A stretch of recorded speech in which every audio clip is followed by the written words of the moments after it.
man, the king, the god, this shit, Nick fucking Gage. You know how I start this off. Shout out to all my MDK gang members around the world.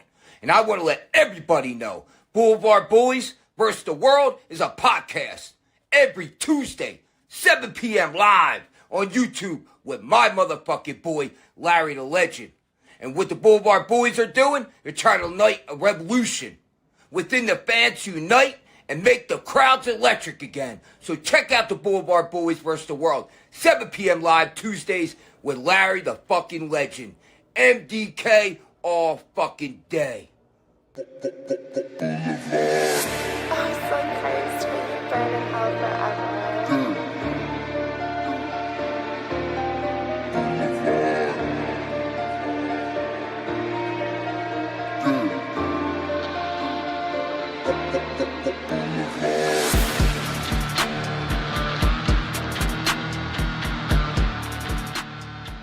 Hello, everyone, and welcome to another episode of the longest-running episodic podcast on the Blvd Bullies YouTube channel. Welcome to Blvd Bullies versus the World.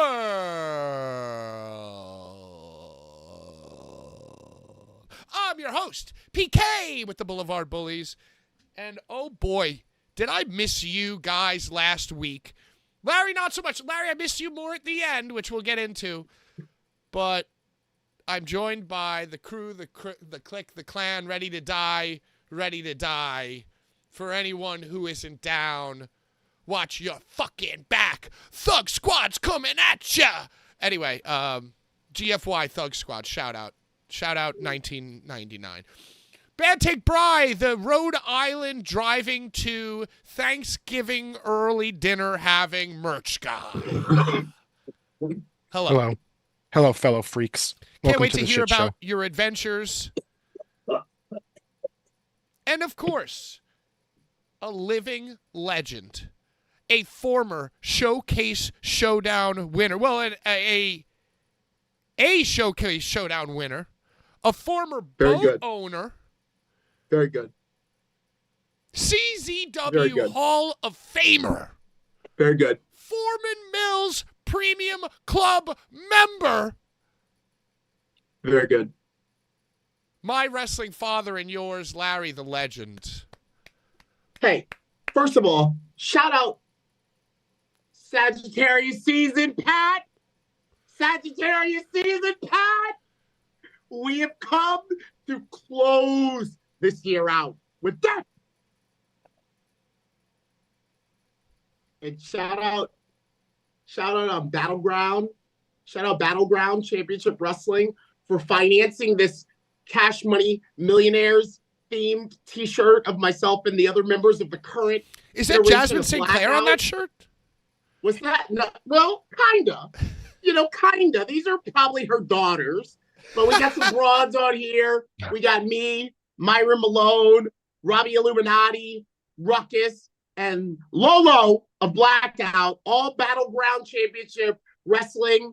And yo, you want to talk about doing significant things in your career since leaving ICW, No Holds Barred, because people want to come for laugh on Reddit and say, oh, this motherfucker hasn't done a goddamn thing since No Holds Barred. Bitch, dude, I did one show with these people, Battleground. I did one show in the 2,300 arena. And the second time that I was there, I got a shirt, I got a poster. So I gotta say.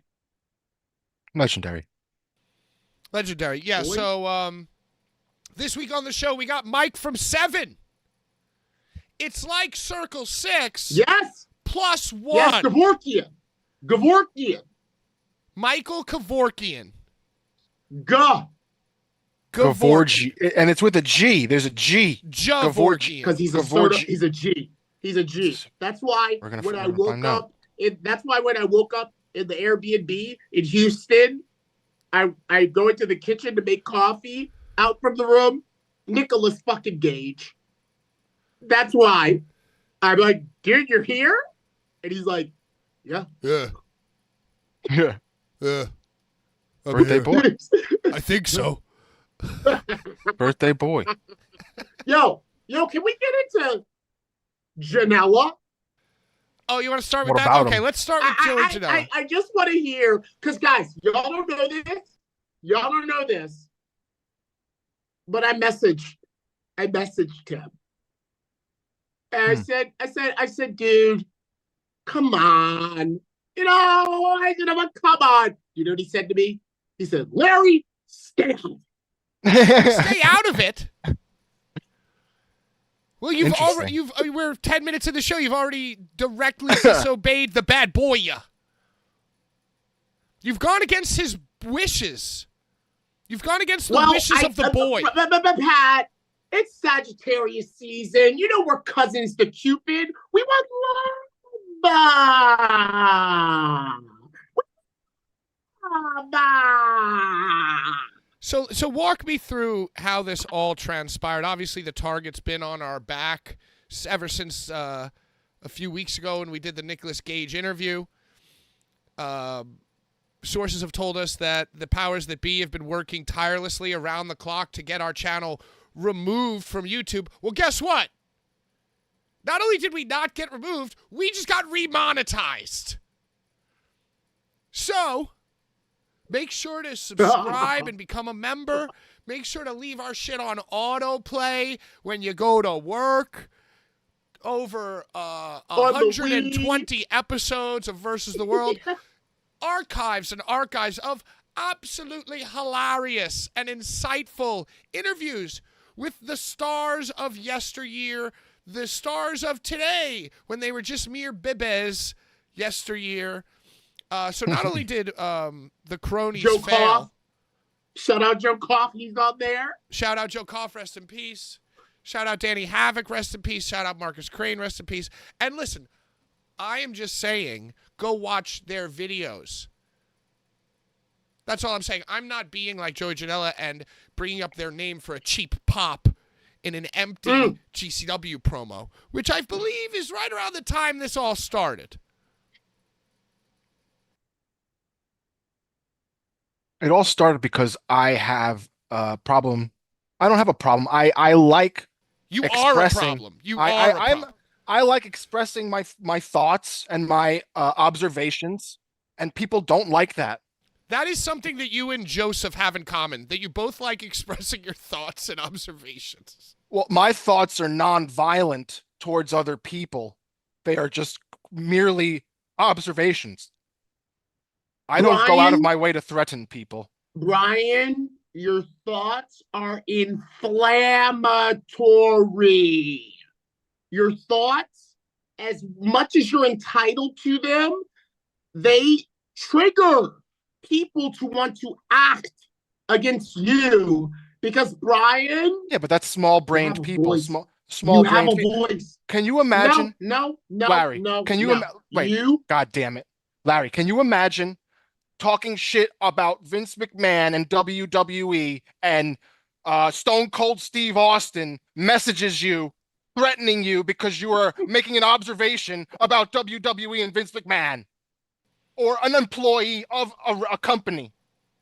It's insane, Larry. Brian. I've never liked wrestlers mixing it up in the comments with fans. I used to advise the fat man who shall not be named to not do that. I thought it was a bad look.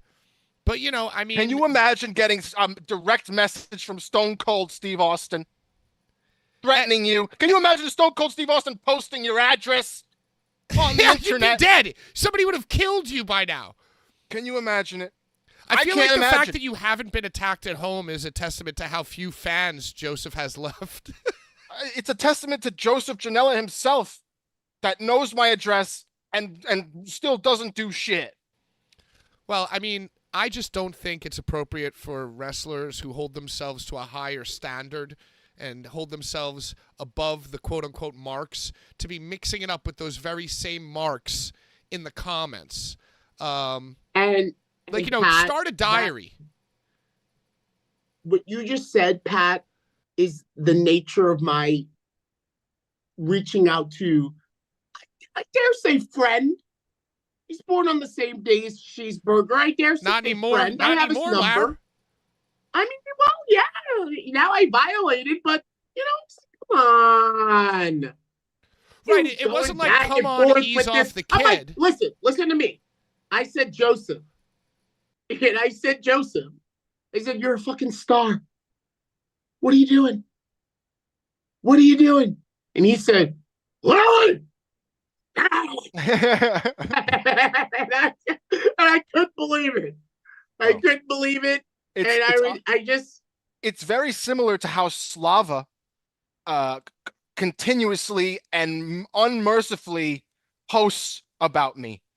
It's very, very similar because they feel that I attacked the company that they love very, very dearly, and they feel that I'm trying to destroy it. So they attack me. They attack me. But Brian, when I say inflammatory observations, like, you don't have to put your stream of consciousness out there for people to even engage with. You don't have to do that. No one is saying, do this. But right. No one tells anybody to do anything. No one tells anybody to go start a band and create music. No one tells anybody to go and do a podcast. No one tells anybody to go on the internet and express their thoughts. Brian, why are you doing it? What is your motivation? Is the purpose of your intent to really like start a discourse, or is it to incite people like Joey Janela to like engage you the way that a Stone Cold would never do? Dude, what I post on the internet is to engage with other wrestling fans that watch and think about similar things that I watch and think about, and they comment and look at it how they want. I know a lot of and we do a podcast. What's the point of anything? I know a lot of people who engage with wrestling fans very similarly to you, but they don't have Ricochet sliding in their DMs or They do. Ricochet has since followed the very path that Joey Janela forged and has been arguing with people on Twitter since he left WWE. Ricochet is the worst example that you could use, Larry. I mean, I used him for an example. I mean, it's highly entertaining for me. For the people that I'm literally I'm commenting about are messaging me, threatening me because of what I'm saying. So you admit it. You do get off on it a little bit. Dude, I didn't even talk shit about Joey Janela. Joey Janela started talking shit about me because I was talking about Brett and GCW, and I called him GCW Damage Control with Chad Mins, who does the same shit. I never spoke shit about these people. Never spoke shit about them. But Brian, that these people are going to see this, or that somebody's going to share it with them. Right. And they choose how to react. And they react like small-minded idiots. And that's the thing, too. As somebody who's gotten into arguments with Brian over things not too dissimilar, good. I could tell you that Brian can handle it. Like, you know what I mean? Like, Brian's not posting this stuff and then going like, oh, my God, the amount of people who want to see me fail, the amount of people who are angry at me, it's too much. Guys, I need to take a break from social media. Brian has unlimited energy to argue his viewpoint, not unlike a certain other elder bull of the wood. Me. But Brian has more energy than me. And if you notice, like, I'm just younger. You know, I got a little old, a little tired. You know? But like so that's the thing, like Brian does, in my opinion, for better or worse, lay happily and sleep soundly in the bed that he makes himself. He lays the law. He lays the law. Once again, prepare for war. Brian's not staying up all hours of the night rapping on his keyboard for a 5-paragraph fucking dissertation. Brian will write. He'll make a meme of all of them jerking off together. Then he'll just go to sleep. You know how long those memes take to make? Seconds. People think that moments. It's time consuming, but it's really, really not. I do Yeah, the and bare some people minimum. just I don't- do the bare minimum. And sometimes people just don't want the headache of the memes. I mean, that we come can from all your- agree that Brian is a massive headache. Yeah, some people don't even want it. They get the memes and they say, I don't even want this No, and headache. even the people that blocked Brian will comment in random posts and be like, I'm so glad I blocked Brian so I don't have to see whatever he's saying about this. Which is like, that's like maddening. Like People you blocked hate him and he's what still I on say, your dude. mind. They hate me. It's wild. They want your spot. These guys are knocking Good. at my door secretly to be on the show instead of you. Some people think that I'm you. A lot of people think you're me, Brian. Yeah. So speaking of Janela, he posted your personal address on the interwebs, which I'm gonna be honest with you, I had a long night. Every like quarter or every half a year, I'll have a completely blackout, bottomed out night. And on Thursday, when this address was posted, I was in the midst of this night, and I was very, very angry. You were angrier than me. I was gonna go to a rival. Oh, yes, no, not with you. were. You were ready to go. You were ready to kill somebody. I was Well, going. dude, I was ready to go to war. did you see my rebuttal to his post? I found his stupid goddamn address. I found his stupid goddamn address. It's very, very easy to find people's addresses. Just so Okay, everybody that's knows. his mom. That's his mom's address. I've been to that place. He still lives. He still lives there. No, he's in Orlando. No, he's not. No, he's not. 100%. This is not facts, Larry. Discussion. What He's did in New you Jersey. say? He's back Brian, at that address. Don't change the subject, Brian. Brian, what did you say to make this man post your address? What did you do?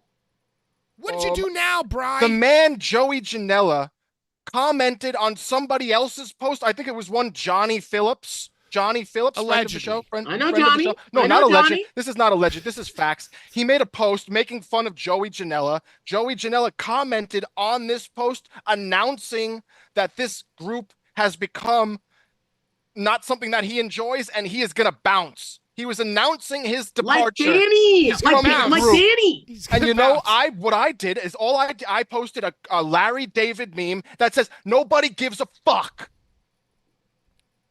Nobody gives a fuck. And what he did was he answered. He responded to my meme without any words. It was a meme, a GIF, if you will, with my address. The GIF upset him so much, worse than the post that was making fun of him, that he posted my address. It's where you can send. And then I asked him if I can just look up his should I look up his mother's address so I can find out where he lives.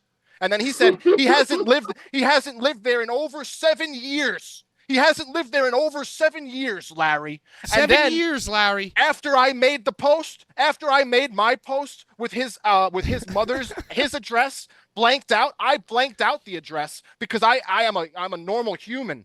I'm a respectful normal human. You also know how to work Photoshop. I would assume he probably does. I'm just saying, I covered his address and said that I also know his stupid address and I can send him fake dicks. And then on that post, he commented that he moved out of his mother's house in 2020. 7 years ago. Which was not 7 years ago. different story, brother. No, he lived somewhere else for a small amount of time. Isn't that obvious? He said that he moved from that house. Whatever the case, he still lives with his mother because he's a loser. Hey, whoa, watch it. Brian, I want to disagree with you slightly, and I want to give props to Joey Janela for being so selfless just days after calling for your public assassination. There's a friend of mine, friend of the Bullies, probably one of the first ever Blvd Bullies fans, Jay Finn, had his, he's been training to wrestle. And listen, I don't know if I've heard this from his sweet, sweet lips or not, but I'm pretty sure that Jay Finn fighting the Bullies at NYWC opened the door for him to get into deathmatch wrestling. Oh, absolutely. I think it was definitely influential. Maybe we came at the same time. We were something he found at the same time, maybe. But it was right in his humble beginnings. And anyway, Jay Finn has been training. And worldwide Hall of Fame idiot Isaac is running a new promotion. And booked Jay Finn VXS? to wrestle his first match. So for that, I just want to say bravo to Arrival. Is that VXS? Right? That's VXS, right? No.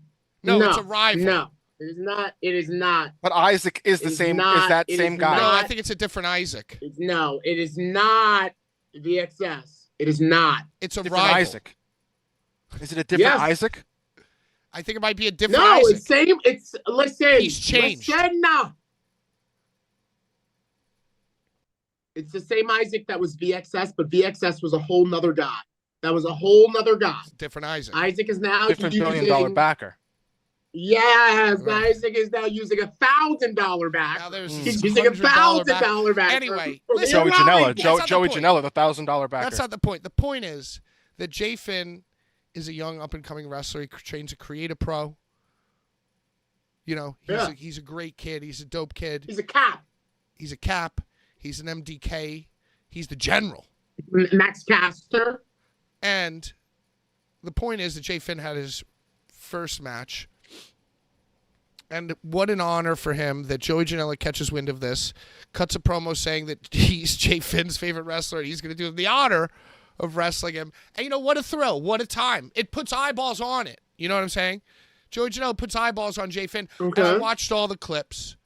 And Jay Finn got streamers thrown in the support was overwhelming for Justin Finn. I don't know any of this. And Prince Havoc, friend of the program, Blvd Bullies co-anchor Prince Havoc, Phil was there, said that Justin killed it. And I have no doubt that Justin killed it because he was under the tutelage and the safety, unlike Brian, of Joseph Janela. So I gotta send a shout out.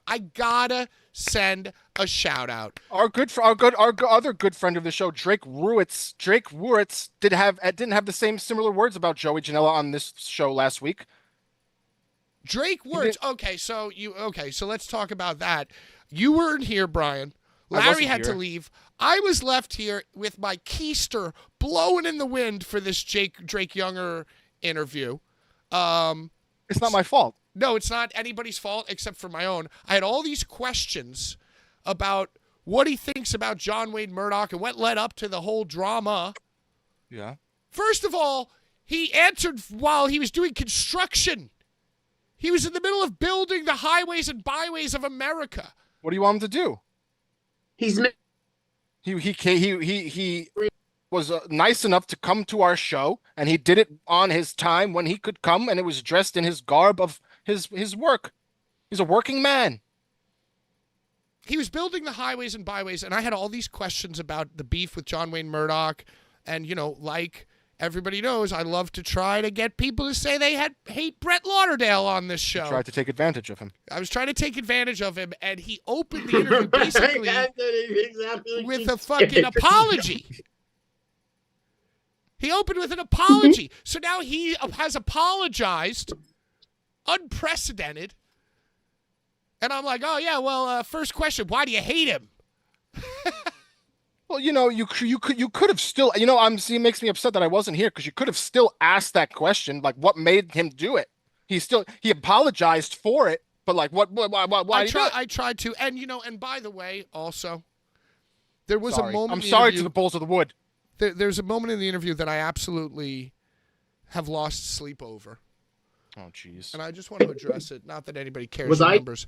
And by the way, the man who was the lawyer for Drake last week will be our main guest on the show this week.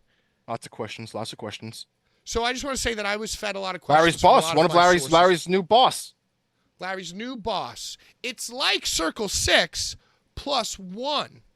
I need to know about the King of the Death match that's coming up in Los All right, Angeles. let me just talk about this though, real quick, about Drake. Sorry. So we were talking about Joey. This all connects here. And when we interviewed Nicolas Cage, we didn't really say anything about anybody's family other to acknowledge that they had one. No, that. And now this whole conversation of mentioning people's families. I don't know their names, but you got a family. You have 4 kids. This whole conversation of who's mentioning whose child's name, who's mentioning whose wife, who may or may not be Albanian, they want to bang after Brian passes away. Or while I'm still alive and while I watch. Or alive while you watch. Who's not putting on her socks? I'm very upset with Schlack too that you bring up socks. So who has a family? Who doesn't have a family? Whose family's been mentioned on the show? Who isn't? Whose address has been sent out on the internet? Who's not? But after the John Wayne Murdoch Drake Wirtz incident, there was a post that was on Facebook. I have it in my phone. I'm too lazy to look it up. Just go find it yourself. That said something along. It was Drake saying something, and in the comments, Joey Janela was like, "Stop smoking meth. I feel bad for your family." Right? Something along those lines. I'm paraphrasing. He 100% brought up Drake's personal life into the post that he was posting. So somebody told me about that. Somebody who I trust, somebody who's been a valued source, helped me through the Nicolas Cage interview as well. A billionaire brain backer, if you will. A billionaire mind. $1 billion mind backer. So I trust that person, and I didn't ask for a screenshot, even though there was a tingling in my loins that I should have, so I could have seen it myself. But I asked this question to Mike and to Drake. I said, hey, listen, what do you think about Joseph talking about your families? Everybody's been talking about families. It's very related. And then both Drake and Mike go, oh, we didn't see that. I don't think that happened. I didn't see anything like that. And I backed off immediately because I didn't have the proof on my phone. And then 10 minutes after we ended the program, somebody sent me the screenshot. Typical shit. So I didn't have it to stand strong. I know. I remember I watched and they asked you. They said they asked you if you can quote it, and you said no. Oh, do you have a quote? Like, I was like, and I've been losing sleep. I've been laying awake at night, thinking about Brian's Facebook posts. I wasn't here for you. Kid. None of us. We left Pat high and dry. We left him high and dry, like bad co-hosts. I don't even care if it was asked or not. I just want to say that to let everybody know that unlike the narrative that some people are trying to spew, I wasn't trying to entrap Drake with a fake story. I just didn't do my research, which I never do. Exactly. So fair. If anybody watching the show did not right, exactly. Credit to me for backing off because I didn't have the evidence. But I just want to let you know nobody spoke shit about the episode. The evidence does exist. It's out there. It was a valid question, and they got away with one. That's all. We have lots of questions for this man, Mike. And I apologize, and I'll try to be better. But yeah, I was hurting last week during Drake Younger. I'm going to also say right now, can we please get this show onto Spotify and Apple Music? There's been multiple requests for this show to be streamed besides visually. All right, I will start doing? I tell everybody I'm on a podcast. This isn't a podcast? It is a podcast, Larry, but we're not. Did you hear Nicolas Cage? It's a podcast. It's been a podcast ever since Nicolas Cage has said that this is a podcast, but it's not on Spotify or Apple Music, and the people are clamoring, the Bulls of the Wood are clamoring to get this. Please, there's got to be some easy way. If Rob Black could do it, he's fucking 50 years old, and if he can figure it out, we could figure it out. That's true. There's probably just like a button in YouTube Studio to export. Yeah, there's definitely some easy fucking thing to just connect your fucking Spotify or Apple Music. Ask Rob for us. Yeah, what I the don't want to ask Rob. He's fucking 50. I don't have to ask the 50-year-old. We could just figure it out because we're young. And we know how to use technology. I mean, if Brian could figure out how to get somebody's address, we just ask the guy that's already doing it. I can find someone's address in 2 seconds. I can make a whole AI created EP album. Why don't you do it? Why haven't you done this? Because I'm lazy. Someone else should help. Someone else can help. We have plenty of deathmatch stuff. Can I just? Please. I want to give a birthday shout out to Meg Murda, Ruckus's fiance. Today's her birthday. Happy birthday, Meg, my Sagittarius Hey, shout out. sister. Kid Osborne. I just want to say I think it that might be before we Kid go any Osborne's further. birthday. Love I think it might you. be I wish Kid I could be Osborne. eating with y'all now, but happy birthday, Meg Murda. Larry, It's also Kid you Osborne's have birthday. a birthday coming up. I do. Oh my God, and now that I'm realizing it, you have a birthday coming up very soon. Very, very soon. I do. Do you have? I do you do. have- Now look. None. Look. I'm not old, but I'm wise. So at this point, I'm not planning anything. I'm not telling nobody. I'm just living my life. And the abundance that this year has given me in so many walks of life has made every motherfucking day my birthday. So I'm just gonna do It's a good way to this live. like It's a good way to live. Every way, It- and you know what? look, Every I'm just day is gonna- technically your birthday because you wake up every fucking day. You could technically Yes, not wake up. Brian motherfucker. You've always been born every Brian day. Gibbs. Yes, we wake up. We're Brian born Gibbs, every yes, fucking day, Brian dude. Gibbs.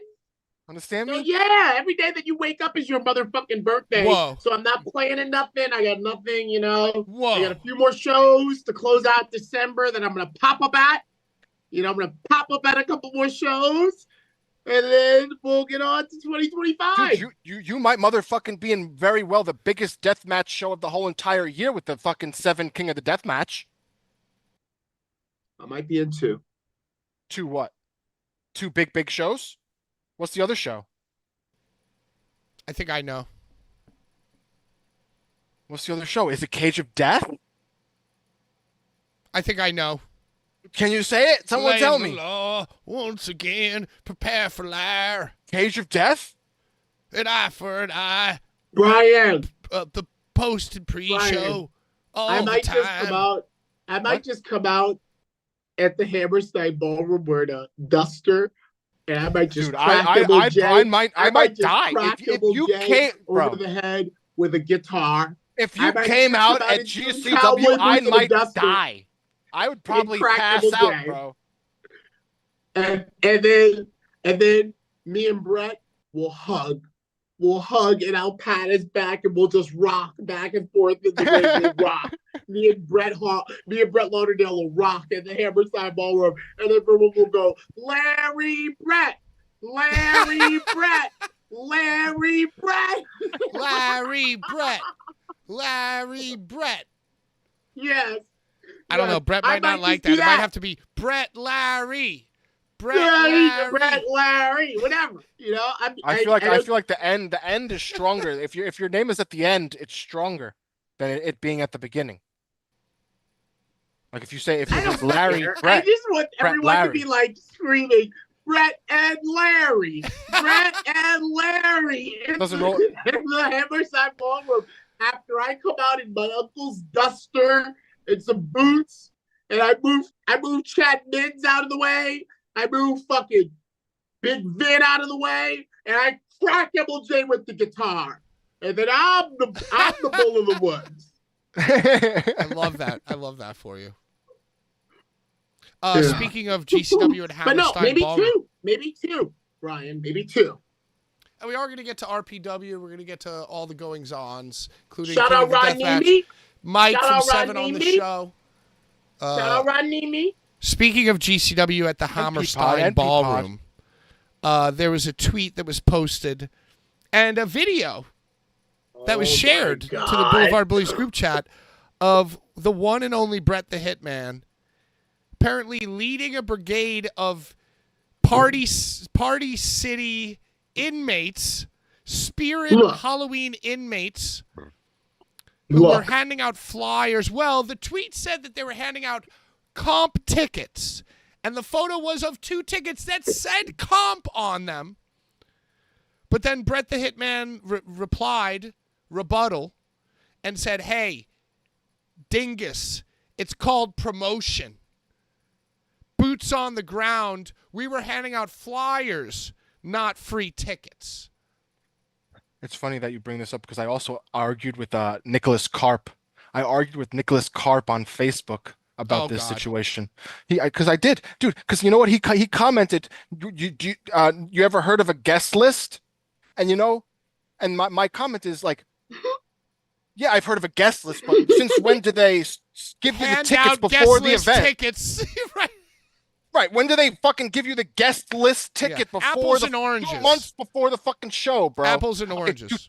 there's like a fucking 25 comment thread with me and this guy arguing about a guest list. Another one with a lot of Asperger's. I mean, Holy energy. moly, dude! I couldn't even believe it.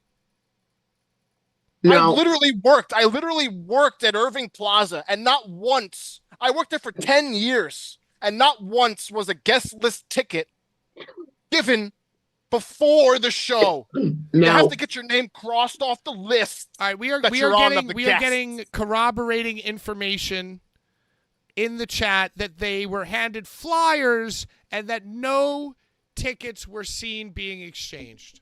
Even if the tickets weren't given out at this specific moment, there is a picture of a ticket that says comp that somebody received. No, but Brian, how about this? Let me weave this narrative for you. What if at some point on his Twitter or on some point on somebody's Twitter, they posted like the first ticket?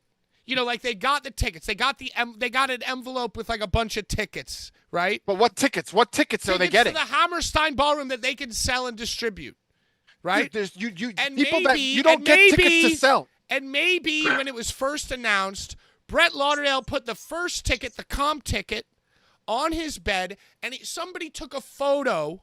Somebody who either works with GCW, someone who was out there in their fucking orange jumpsuit distributing flyers probably. At some point since this show has been announced, somebody has a ticket that says comp, because that's the only person who would have a ticket at this point, or at that point. It's still very far in advance. Still very far in advance. Of a ticket that said comp, and this person tweeted that and used that picture.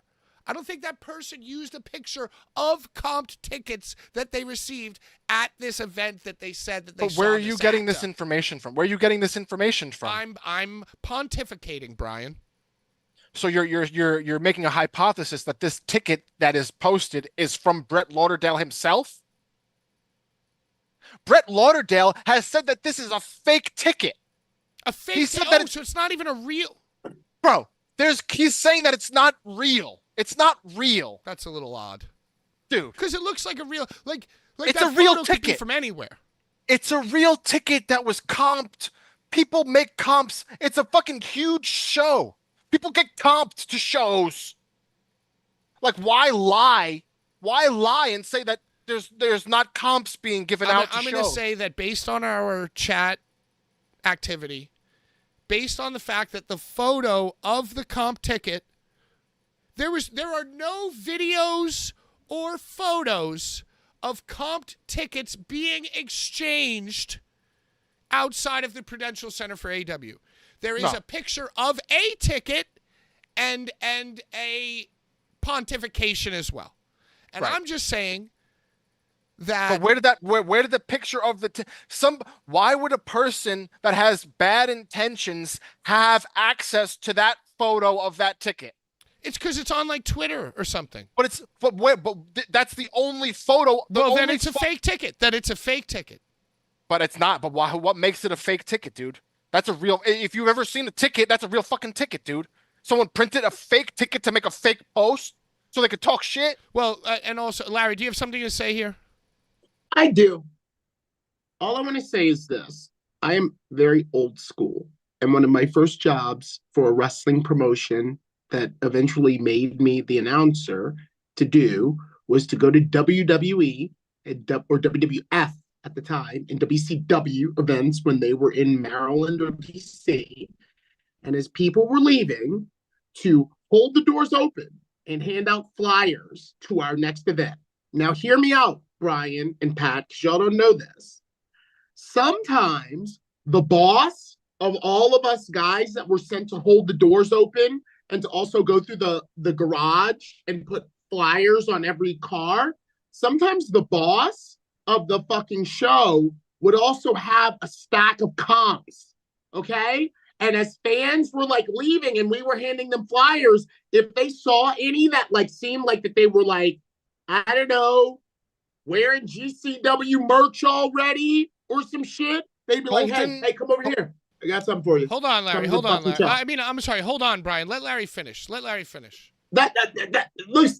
that's all I want to say. I love seeing shit like the shit that got me to where I am today.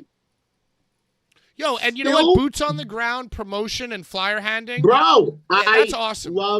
I love to see it. And you know what? To wear the jumpsuits is in the comments too. Right now, as we speak, Colton Ryder Holland said that during American Dream, one of the latest GCW events, a pair of tickets to Hammerstein was given out. Okay, listen. There is comp tickets being distributed. Okay, that's fine. Yes, there are comp tickets. Nobody's disputing that. Which, by the way, is completely different from the guest list. Right. Okay, but whatever. Nobody's saying that comp tickets have not been distributed. I'm just saying that the comp ticket that was attached to this claim that they were handing out tickets outside of Prudential does not prove whether it's a real ticket or not, whether, it does not prove that they were handing out comp tickets to strangers 100%. Because the vibe was that it was like they are desperate to have people in the building, so they're handing out comp tickets outside His of Prudential. low-selling show. Right. The low-selling show. I mean, dude, not for nothing. It is the low-selling show. In comparison It's 100%. to their last show, it is low-selling. However, I don't think that they are handing out comp tickets to AEW marks outside of 100%. Hey, listen, 100%. maybe a few weeks before the show, maybe. But I don't think at this point they're doing but there's 100% comp tickets that exist that are in the hands of Brett Lauderdale. And he is doing with them what he pleases. He gave them away at American Dream. Well, and he is giving them away whenever he sees fit to give away that's fine. Comp tickets. And you know what, Brian? I always defend Brett Lauderdale on this show. And Jaime Martinez says, as a promoter, there's nothing wrong with giving a free ticket. That means there's more money for merch and other things. Everybody There's wins. absolutely nothing wrong. There's a thing wrong with lying about it and making it seem like people are wanting you to fail. Well, because you're trying to keep up appearances that you weren't doing it. Because you want to... And someone else is already lying, on the intent of the comp tickets. But it doesn't matter what somebody is saying. Bro, can I just say one thing? Brian, if I got comp tickets handed to me on the streets of Newark, I'm not waiting till I get home to set those tickets up on a little gray background or anything like that. I am taking a picture of those tickets in my hand. I might even be smiling with them and being like, oh, look at, like, these are very staged photos. That's all I'm going to say. Mike G's a little early, but we're just going to roll with the punches here. I just want to say this real quick. Whether the tickets were given out or not, whatever was happening, there's no shame. There is no shame in whatever was happening. Whether they were flyering, or whether they were giving tickets, or whether they were doing a little bit of both. There's no shame in what was happening. There's two things to be ashamed of. Number one, that Brett himself wasn't wearing an orange jumpsuit. And number two, that we would once again, talking about the people who are in the business, arguing with people in comments who are not in the business, whether it was true or not, there is no reason for Brett Lauderdale to fucking even address it. And I'm going to tell you one more thing before we get to Mike. Thank you for joining us. Sorry you're going to be on screen for this. But Brett Lauderdale, always quick to be the victim, says, oh, I know y'all are all desperate for GCW to fail. That couldn't be further from the truth. We want Brett Lauderdale to fail.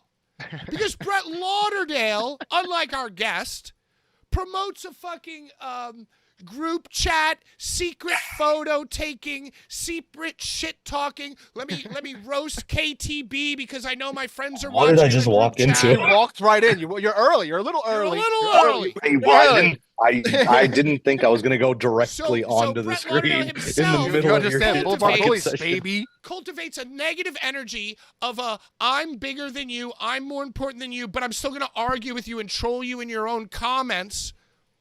I'm more important than you. You can't sit at my table. What are you going to do for me? I'm going to secretly take a video of you, and I'm going to laugh about it with a group chat, but then I'm going to screenshot that group chat, laugh about it with another group chat. And it's all this negative energy, and it cultivates somebody like Joey Janela patting himself on the back, thinking that he saved the fucking business, when meanwhile he's arguing with Brian in the fucking comments, leaving his address! Leaving his fucking address!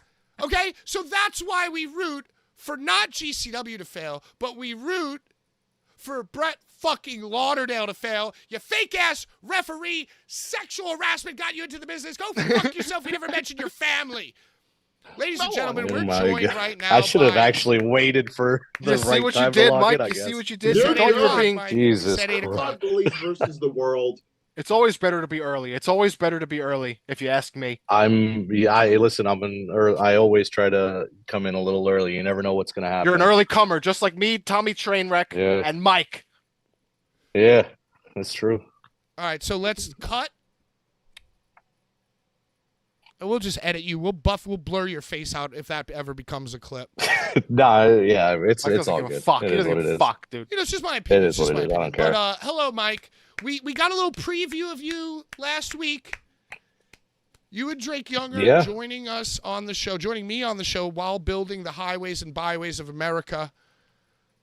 Talking a bit about the future, but a lot has happened since last week. I Yeah. think. Things happen. I mean, some things have definitely happened.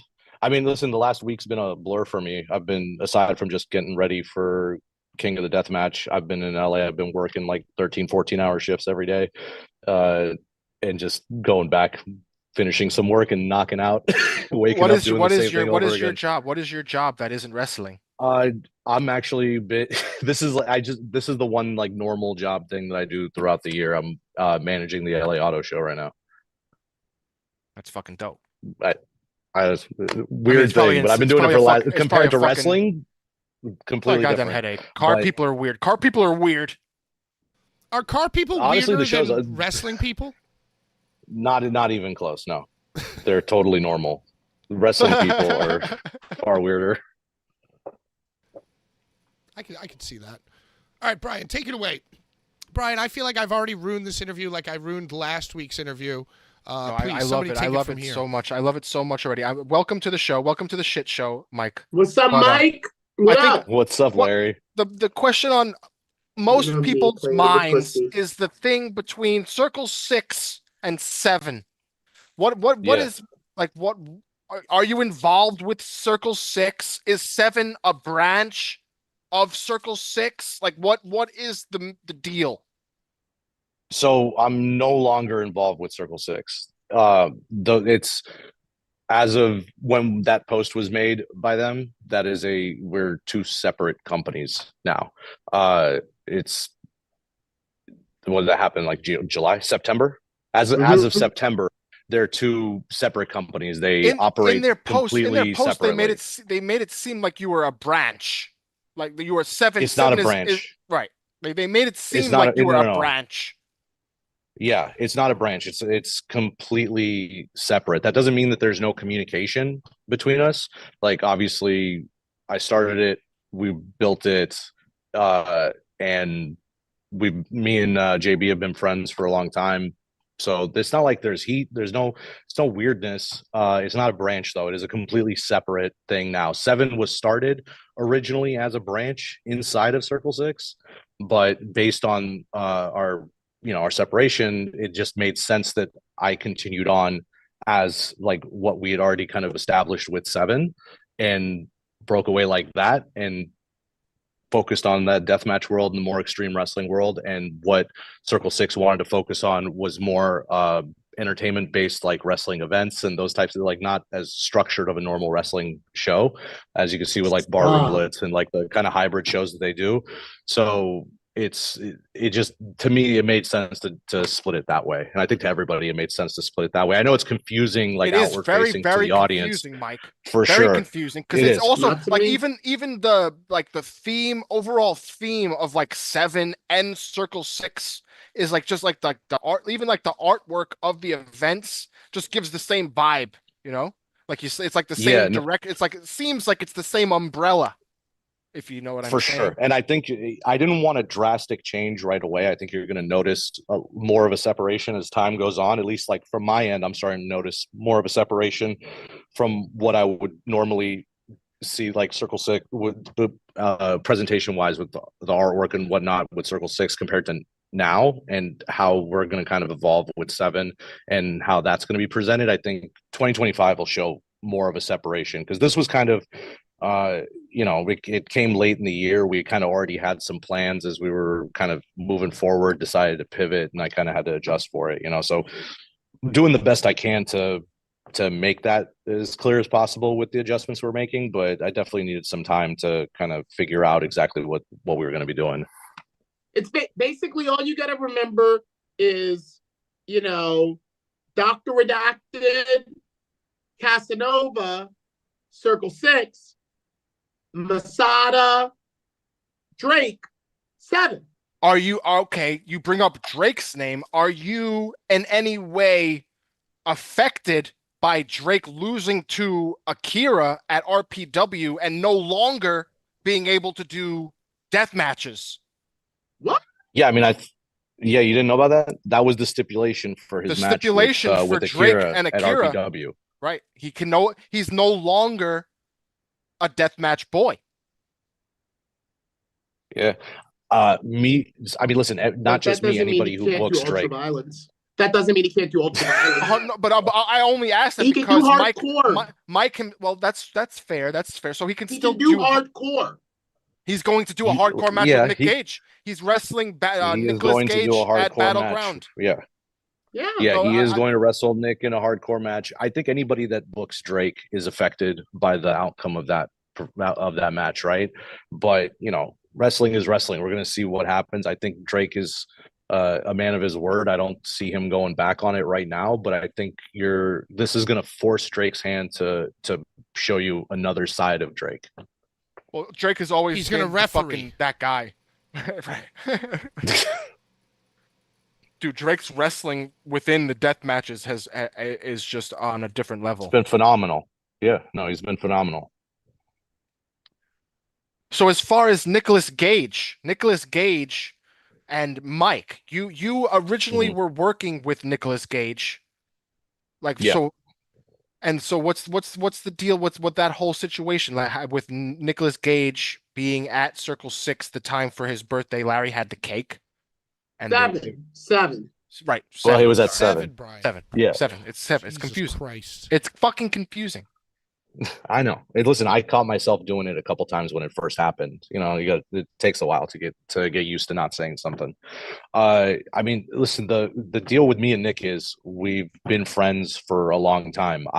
I owe my introduction into the wrestling business to Nick. He was kind of the one that allowed me to get a foot in the door, get an opportunity to show what I can do, work with good people, and he gave me a pass in a lot of ways to be introduced to a lot of people. And because I earned his trust, other people trusted me and allowed me to work with them, so that's a hard connection to break, when you have that trust with people like that. And it's been here, dude. You were running the website, the merch website, like for years and years and years ago.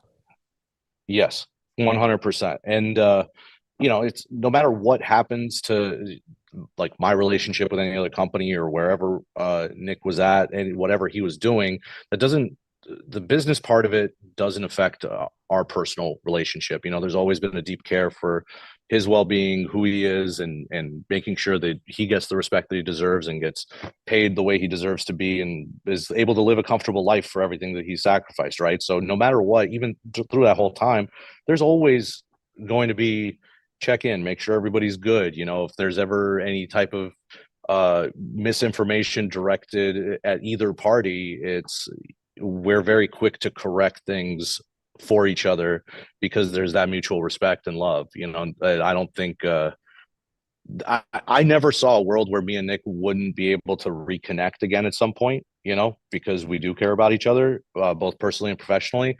I think that was what happened with that Houston situation with him coming down there. I think a lot of that he was ready for something different. Not everything was told to me as to like what was going on, obviously, but at the same time, I've been with Nick for a long time, and I can usually I can have conversations with him and kind of tell where he was at. And when I saw him there, he seemed in good spirits. He was feeling good. And it made, no matter what, whether he showed up live or he didn't or anything like that. Honestly, the best part of the whole thing was I hadn't been able to see my friend face to face for so many years because our paths just never crossed. And like being able to at least see him, be around him, catch up, give him a hug, and be able to spend his birthday with him. I mean, if that's all we ever get, I'm okay with it, because at least I had the opportunity to, see my friend again. That's more important than anything else. So no future Nicolas Cage 7 plans? There's no plans, but again, like I would have never anticipated that was, what happened there was going to happen, that was going to be the opportunity to see him. So it's pro wrestling. It's one of those things where it's like, never say never. There's no plans currently, but there is always an open line of communication between the two of us there. And a lot of the times that we talk, it's not about wrestling, it's personal. It's just like, hey, how you doing? Shit. Yeah, what's going on? And then it's when wrestling fits in and something comes up that makes sense, whether he has an idea, I have an idea, or something those conversations are natural and they'll come about when they're ready to come about. If it's forced, it's not going to feel right. It's not going to work. So when it makes sense, it'll happen. And if it never makes sense, as long as he's alive and healthy and good and everyone's good and I'm alive and healthy and well and we stay friends, that's all that really makes sense in the end for me and matters. All right, Larry, while you think of a question, I'm going to go. No, I already have my thing. Oh, okay, go ahead. I have my thing. So you hadn't seen Nick since the night that somebody burst in the hotel room and accused you. Is this, just correct me if I'm wrong, the night that someone burst into the hotel room and was like pointing at you like, you did this. Larry, get out of here. You hadn't seen Nick since then, right? I'm hearing about this for the first time. October.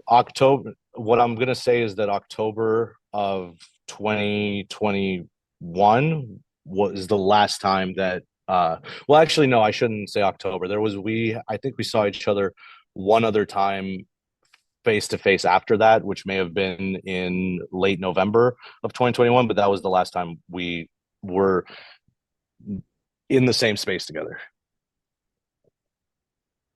Wow. I didn't know that. Yeah. I did not know that. So let's go to the chat. Everybody's saying that they're hyped for King of the Death Match, which we'll talk about. Chase says, any plans for 7 back in New Jersey? Yeah. 2025 already have dates lined up. I think if everything works out well, multiple dates. I think if everything works out well, I'm hoping for a minimum of 3 events next year. So it wasn't one time only. It wasn't one time only. It was gonna be one time only until I really got when we got there, it legitimately was going to be one time only. Jersey's fucking lit. Jersey's also lit. Jersey is lit, but also on top of that, there was like a really special feeling in that room with everybody, and the venue loved us so much, and the people loved us so much, and it felt like a really cool space to try to like cultivate something new in New Jersey. And so it's always going to be that spot. Is it always going to be that spot? It will, for the foreseeable future, will always be that spot. They have talked to us about a lot of different options for both interior and exterior events, possibly being involved with other community style events that take place over there. There'll be more information I can say about that once everything is like fully like locked in. But what I can say is for all the people that we got to spend time with, and I got to get to know that run and operate that building, I was not expecting them to accept us the way they did and actually want to help us build our footprint over there. So, I mean, how can you turn that down? It's fucking You know, awesome. it really was going to be one night only. That's why we called it that. But and I'm not. That's a shoot. But logistically, it was hard for us to pull off. But it's going to be worth it. We're going to build something cool out there, and I feel like we'll do something that's different than what every other promotion is offering. I didn't want to go into an area that's already so oversaturated and try to compete. That makes no sense. I just wanted to offer something different. But now that we have the opportunity to give something different, it's worth for us to go back. Would you ever run the Hart Ballroom, Mike? I don't think so. I had the opportunity potentially to do it on this one when we didn't have our venue. Fuck the Hart Ballroom. But my problem with the Hart Ballroom is the location, the setup, tear down, load in is terrible. Location's terrible. Parking is awful. Fan experience trash. Is the worst that I've ever been a part of. Dude, they fucking worship 19, Jesus. They will not let you in until they are escape, finished worshiping Jesus. Guys, one at a time. Yo, so Mike, you're talking about maybe your working relationship with Six. You're talking about the do's and do nots of maybe heading into an oversaturated market, you know, what you could draw versus the differences that you can make. Where do you stand on like exclusive talent? Are you somebody that eyeballs, you know, maybe getting people to only wrestle for you, or is it just going to be kind of like, you know, hot hand type of thing? It's a really hard question. I think the idea of like exclusive talent kind of gets confused with the idea of priority. I don't think anybody should be exclusive. I don't think that's a necessity. I think it makes it way cooler if someone's exclusive. Right, like as a promoter, you probably have a different opinion than you do as a fan. Like if one wrestler was only if you were only able to see one wrestler on one company, Brian, don't try to convince him. It's my question. Don't try to convince him. Well, I'm just saying it's something that XPW. Why are you trying to convince him? No, we're not talking about XPW. Yeah. It's just a general question, Brian. People talk a lot of shit about XPW. Brian, why are you butting in on my question? Just drink your garbage bag and let Mike answer my question. So there's a difference between question. Like exclusivity and giving priority. You shouldn't have to just solely wrestle for one company unless that company not only is big enough to like financially sustain you where you don't have to go anywhere else, but also for your career, like they have enough eyes on it that it actually matters that you're giving this much of your time to one place, right? Because when you inevitably don't, the rest of the world is kind of forgotten about you, because if they weren't supporting that one company, they're not seeing you. But I think there's priority, and maybe even to a degree saving certain matches, certain situations, certain types of matches for your priority promotion. There's no reason like your top deathmatch guys should just be going and doing nothing but insane death matches for every company that exists at any point. But that doesn't mean that they shouldn't be giving you a taste of what they have and attracting eyes back to the home promotion. But it's good to also use that to build relationships between companies and give working opportunities together, you know? Yeah, that's a great way into my follow-up question. But I guess that's true. Like, and as a promoter or a writer, I guess you just believe that you write them exclusively. You can only see them in this light when you come here, but if they're working everywhere else, that's good because it could bring eyeballs to you. Speaking of collabs, talk to us about Seven's upcoming promotions that they're working with, promotions that they have an eye on working with. RPW for sure. Larry There's going to be multiple. You let Larry butt in. You don't yell at Larry. I work for Mike. I know. Just saying. There'll be Houston, multiple. It was still a good Loco. question, Brian. It's a good question. More Both Loco. good, very good Just question. an open-ended Very good. question to let Mike riff if you just suck your garbage. I'm sucking it. Be quiet. Sir.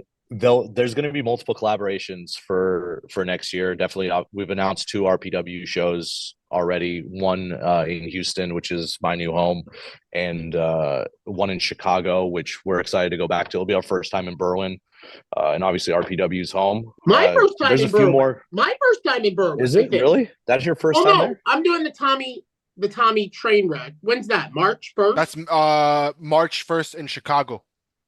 Okay, so ours will be 3 weeks after that. May? Oh, wow.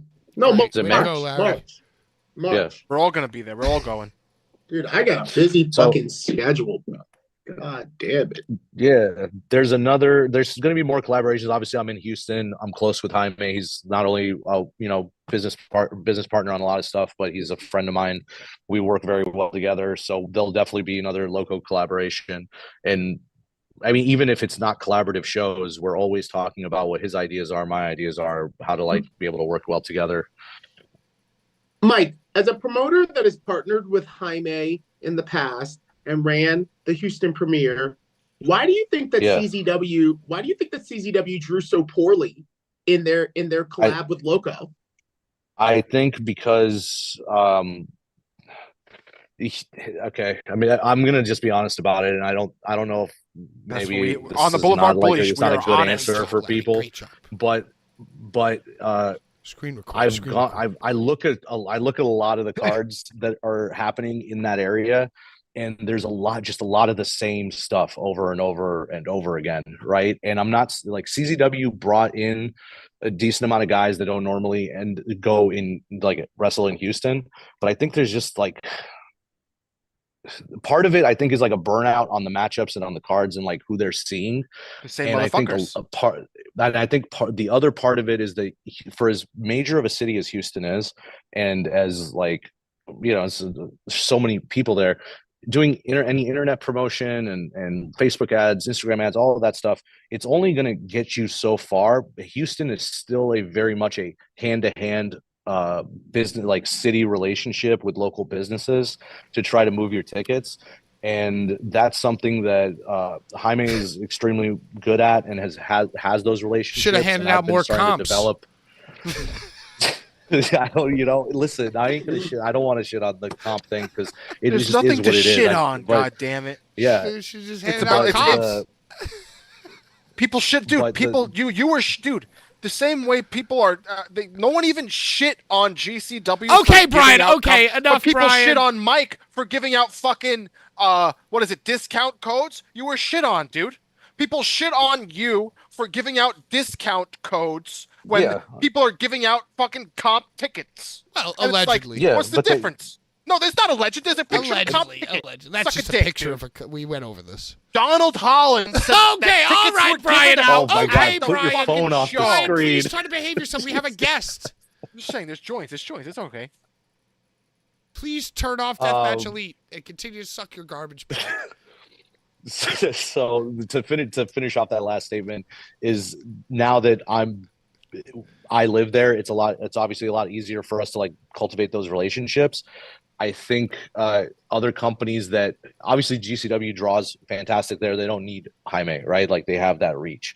But companies that don't have that reach and don't have a physical body on the ground in Houston to be able to work with local businesses and local influencers and whatnot to like help get word out for the show and really promote it like in more of an old school way, they're not gonna do well in that city. It's even if the card is great. I feel like we've put on some great cards in Houston that just did not have good attendance, no matter how many ads we ran. And it's because I had to learn that lesson the hard way about Houston, and I think that's kind of what happened. But it is a good market and it should have great cards. It's just people have to do it the right way. And I think a lot of that has to do with having partners and being able to work well with them. Brian, you watched both the XPW Houston show and the 7 Houston show. Out of those two crowds, which one did you think was more like colorful and like lively, the XPW They or were the very Completely erroneous. I would say that they were similar, very similar crowds. They had the fucking stupid fucking siren can I guy. comment? Can I comment on that? It was like Hold the on. same crowd. There might have been more people at the XPW show. Siren comment. I am no longer going to allow that siren to go off at any of the shows moving my forward God. that we do if over you were there. on camera smashing that fucking siren, you will become a legend. You'd be a hero. Be a hero. It's been I promise you, the only thing we're that done people with the hate siren. more than Larry Brian. defends this. Larry defends the siren. I didn't I know. will make I sure never you noticed defend it. I never noticed because you're in a flow state. You're like in a zone. You're in a fugue. You're in a fugue state, right? So you're just I working. will, like you I don't will notice have what's a going on. fidget spinner or like some type of fidget toy ready to replace the siren with that is silent, but I can't handle it. just to give the dude something to do. Dude, and there's just like Just there's a to- place like, and a just to- time. There's a place Yeah. and a time. Like just All right, let's get back to the Because chat. honestly- Everybody sorry, is yeah, go kind ahead. of clamoring and hoping that the new non-deathmatch version of Drake that puts on a clinic is somehow connected to Seven. Many comments about that. Very quickly, Colton Ryder, Holland. Will Seven have any plans to come to Detroit? Is Detroit on your radar at all? Detroit's on the radar. I'm looking for a venue. It's always my answer. I'm looking for a venue. This is the thing. I don't want to run in. I don't want to go back to Harpo's. I don't want to go to like a real. I don't want to. I don't like Harpo's. I don't like running there. It's either real hot, real cold. It's real big. The setup's kind of weird. It's just not for me. I don't want to run there. You know, that's my thing. I liked it. It was fun when we did it. We did it once. It was what it was. I wanted to get back to Detroit, but like I want to find a different building that we can run over there that feels comfortable. You know, if it doesn't make sense, it doesn't feel comfortable. I don't want to force it, but if we can find the right spot and work, make it work. I love Detroit. I want to keep doing it. All right, very important question from the chat. Urka, OG patriarch of the Blvd Bullies family. She's a matriarch, you idiot. Patriarch. No, patriarch is for the Mike, masculine. What car are you most excited to see at the car show? Oh, damn. Well, I spent a lot of time working on the load-in with West Coast Customs, and they have a lot of really cool cars in there. They had a lot of cool stuff. So, but as far as like regular cars, I like Dodge. I've owned a bunch of Dodges. I want a Ram 1500. I went and looked at the one that they have on display here. It's very nice, fully loaded, out of my price range. Otis Kogar in the chat saying hello. Otis Martinez in the chat saying hello. A lot of people clamoring for a Time Bomb Pro 7 collab. Have you ever heard of Time Bomb Pro? They just did the Ruthless. Yeah. They just collabed with Ruthless Pro. Yeah, I've heard of them. I like Time Bomb. My my phone's always on. Hit me up. We can figure something out. I'd be down. I'm always down to work with people. I mean, it's not. I think there was. I think people had a harder time wanting to work with us when we started, and I feel like we're really easy going and like. Well, I think it's more that people are confused. It's more of confusion and not understanding what exactly is happening between the Circle 6 and 7. But now I'm talking all the way back to Circle 6. I'm talking all the way back to the start of this. Start. And that was all was at the start of Circle 6. Was that all you? It was not all me. Like everybody that was involved at when I was leaving was there, but like the idea, the build of it, like what I wanted to do with it, a lot of that came from a lot of that was structured like through me. RSP was involved in the beginning as and like Atticus being too, a part right? of it. Atticus of course was like it wouldn't have happened without him, like so now what's the deal with Atticus and RSP? This whole thing with Atticus going to GCW and RSP not fulfilling his duties at RPW. Well, he's hurt. Brian, let's cut to the tough questions. Was RSP the billionaire backer? Yes or no? No. He is not the billionaire Let's backer. talk about the Is there a billionaire backer, dude? The man It's who Elon. brought Drake Younger a new skeleton. The man who paid for Kevin Gill's, adrenochrome coffee to keep him young. The man who, before 7 started, was financing Circle 6, was keeping all these men alive. There was a mysterious billionaire backer, and the chat and myself personally, they want to know the tough questions. Are you the billionaire backer? Did the billionaire backer stay with Circle 6? Did they move on to 7? Who is it? Where are they? And will they loan us $1,000? No. I was going to ask you if you could loan me $1,000, but I guess we'll just we we'll did call get it nothing because remonetized, so. Yeah. Okay. Excellent. Listen, this is what I'll say. There is no. It's not a billionaire backer situation. It's not like there was an endless amount of money that could just be dropped off at any time to continue to operate.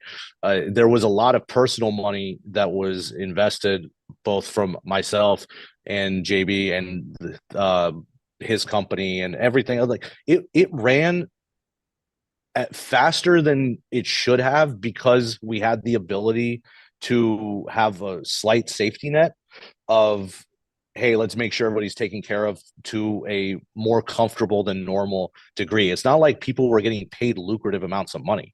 Where the extra money was going was you don't have to have 5 people in a hotel room. You don't have to drive 12 hours in each direction to a place. You don't have to go and, eat fucking 7-Eleven pizza. You know what I mean? We love was, that. Yes. Who is JB and what company is the company that you are referring to? Hey. Yeah. JB is Mike's old partner. Now, at one point, I couldn't tell who was who. I just kept hearing I had to talk to Mike or JB about my. We actually look nothing alike. You know me. They look nothing alike. But look, at the show, Brian, at the show that shall not be named, the show that you showed up to several times to enjoy, JB was often on site at those shows at the Kingsland, and that so he's a Brooklyn Queens boy. I don't know about that. I don't think so. I think he's an Ohioan. No, I think he's an Ohioan. No, no, he's no. Louisiana. This man has $1 billion. Louisiana. He does not personally have $1 billion, but he'll get it at some point. So he's right. He's a crafty man. He's a crafty. So boy. that man has been left in charge of Circle 6. Yeah. With his $1 billion. Which is less debt. He does not have $1 billion. You say less death, but there's still death in Circle 6 though. They still do the ballroom blitz, which is the no ring death. That's not death. Yeah, but that's not death. It's not no ring death. New Fear City is no ring death. Barroom blitz is no ring bar fights. So you don't see real. You don't see okay. Oh my gosh! But you don't even. It's all splitting hairs now. I'm splitting hairs now. I'm splitting hairs now. Or is it 7? You're gonna make me like you. What's that? Is the show that shall not be named sponsored by Circle 6 or Circle 7? Circle 6. What the fuck is the show? What the fuck is the show that shall not be named? It's new. He doesn't know what you're talking about. Good, he Patrick. shouldn't. It's New Fear City. Shush. Oh, okay. You liked my post, Patrick, on Blvd Bullies Elite. I posted the match. Yeah, dude, I have no idea what the fuck is going on. It's a niche. It's a niche. All right, more fair questions. Before I go, before I go, can we do my favorite part of the show? No, we're going to do your favorite when Mike leaves. Larry, where the hell are you going? I got to pick up my godson. Larry has a family. He has a family. Yeah. Larry, it's. I don't think your favorite part of the show is going to happen while you're on the show. No. We're going to do it. We're going to do it in your memory. We have a guest, Larry. We got 5 minutes. We have a guest. Yeah, we have a guest. We can't do your favorite part of the show with the guest. I need to know who is announced for the King of the Death match in Los Angeles as we speak. Oh my God! Do you have it off the top of your head? I'm sorry. Yeah, I do, but I want to actually read it in order because can you make a super secret special announcement of someone that hasn't been announced on the Blvd Bullies? I can't. Oh, you could. You're the owner, Mike. I mean, you could. I could. Okay, well then let me rephrase that. I won't. Okay, right. Okay, that's fair. That's fair. That's a different answer. It's probably because of the way the interview's gone. The tournament itself is fully announced. The tournament itself is fully announced. So it's from 1 to 12, Schlack, Otis Koger, Masada, Arrowboy, Journey Fatu, Joe Dredd, Ninja Mac, Hoodfoot, Jay Christ, Big F and Joe, Bestia, and Orin Vite. That's it sounds There like you a go, Cody California. in the chat. Orin's in it. Orin is your pick to win it. Great time. I would say Schlack. You would. He's the fourth bully. Mike, what have been some of your favorite 7 matches or moments thus far? Since you've had taken the helm. So the first 7 show, I don't know if anybody remembers when we promoted that one, and I released a few of the matches and kind of the 7 test episodes that I put out a while back. Mm-hmm. The Koger brothers versus Hoodfoot and AJ. That whole night was really cool. It was really special because we hadn't done a lot of deathmatch stuff for a long time, and I got really aggravated. And I was like, we need to do a deathmatch show. Like, we own King of the Deathmatch. How are we gonna put on a King of the Deathmatch tournament at the end of the year if we're doing one deathmatch an event? Like, I want to make this more aggressive, and that's when I came up with the idea of doing 7 as a standalone thing and trying to lower the operational cost for it so we can be a little bit more aggressive with it. And that show, it was just a really, really cool event, and it sold really well. It outsold every other Circle 6 show to that point, except for the first one that we had done at 1720. And that was probably one of my favorite 7 events. I loved Till I Die. I thought it was an incredibly well-rounded card. In the end, that show was a lot of fun, and we got to see Otis's head get fucking lit on fire with that insane chair shot. Dude, Otis is out of his fucking mind, bro. I in the chat. Otis, I would like. Come on the show, dude. Come on the show. Larry, before we say goodbye to both you and Mike, do you have a final question for Michael of non-billionaire backing back? However, brilliant mind, nice guy, head of 7, and a great interview. Thank you. And let me just apologize and thank you. Yeah, no apologies needed. Larry, take us home. My question Daddy-o. is the cat still hanging around your porch, or did it die? No, man, the cat is still hanging around my porch, causing mayhem, and I can't wait to aggressively tries to attack me if I'm on the phone for too long outside. I can't wait to see my baby. That's my baby. That's my Houston baby. You will see him. I guess it's a great time for us to say goodbye to both Larry and Mike.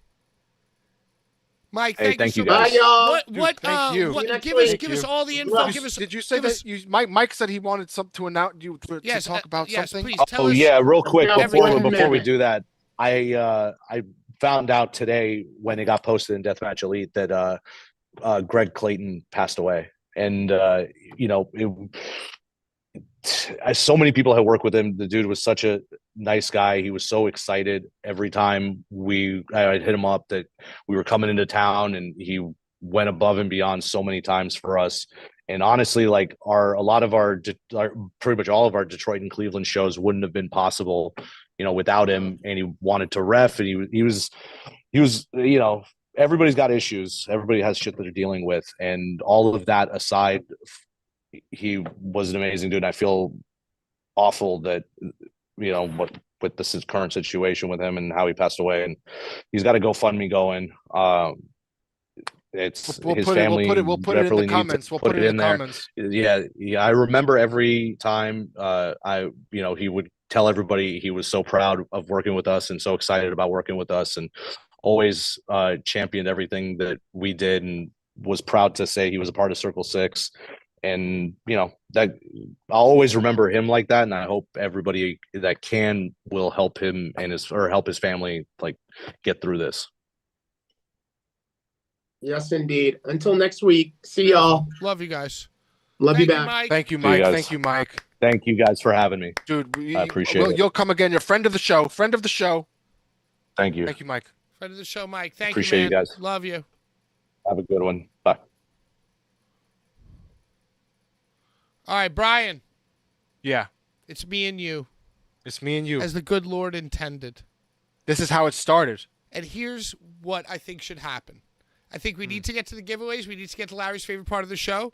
But also, 100%. I've been dying for you to talk about the RPW experience that you had over the weekend and all the goings-ons of the show. deathmatch things. Great show. I'm upset that you don't watch it anymore. I keep You just my don't care. eye You just on don't. it. You just don't care. You just don't care. Well, you know, I mean, I try. But if you cared, you'd watch it. I Like always, it's still fun. It's still fun. I can't do the commentary. I need there to Dude, be. Here's what needs to happen. For me to love and appreciate and buy in and pay $5 to watch whatever. No commentary. And you know what? Don't even But it's do our a good friend. three-cam. It's our good Don't friend, even Ron do a Neely. 3-cam. Don't even do a 2-cam. Just show me, just hit me hard cam straight up.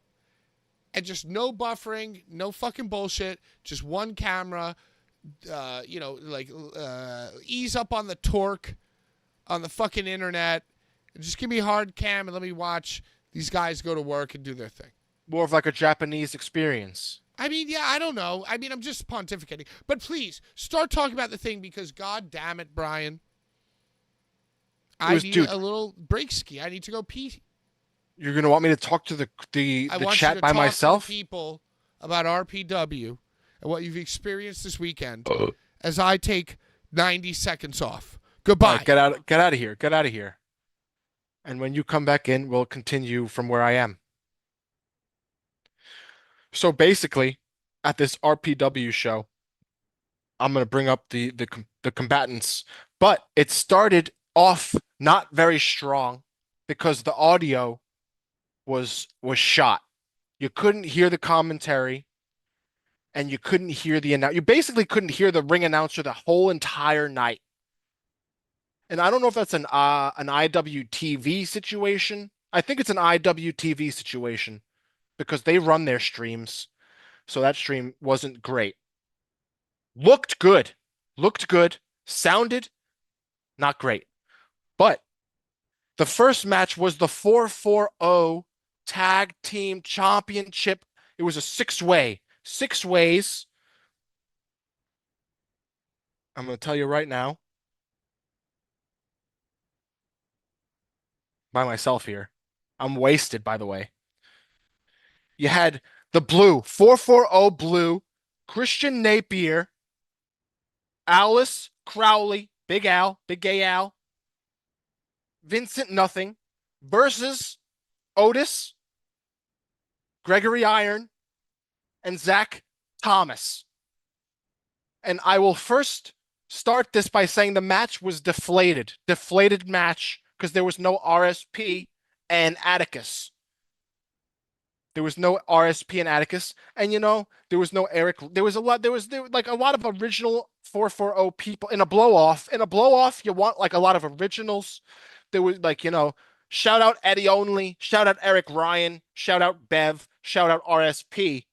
There was none of them in this blow off, but the match was great. Great match. I don't want I can't I like have to spoil it because we're doing this bit here because they put everybody at the end of the match. The Blue lost. They lost. And the Blue was RSP's team against the Yellow. And they all threw their gear. Everybody threw their 440 gear in the middle of the ring at the end of the match. And when you mix blue and yellow, you get green. So that kind of makes me think that you're gonna get like a green comeback of the 440, which I'm hoping for. I'm hoping for the green comeback 440. This is difficult to do by myself. I'm wasted. Hello, Patrick.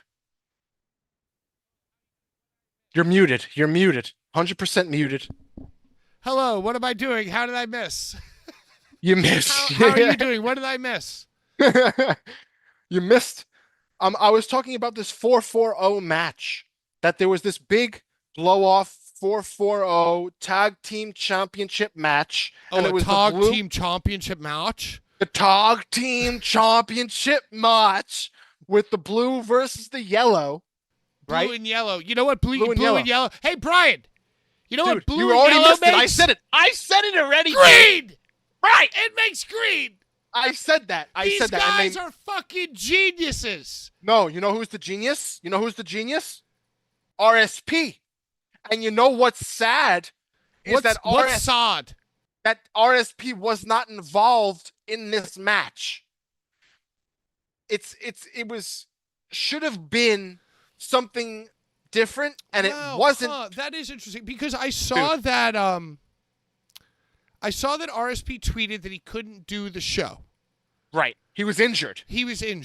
And I shout shenanigans. But at the time, because I don't have my finger on the pulse, at the time I said, oh, okay, it's just like another Survivor Series type of blue versus yellow. It's the culmination of the thing that's been happening or whatever. But to me, I didn't think that it was going to be like the final thing.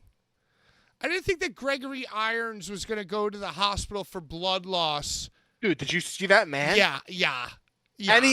Dude. But at the time, because I've been so desensitized to this like gang warfare, I didn't think that it was like the final thing.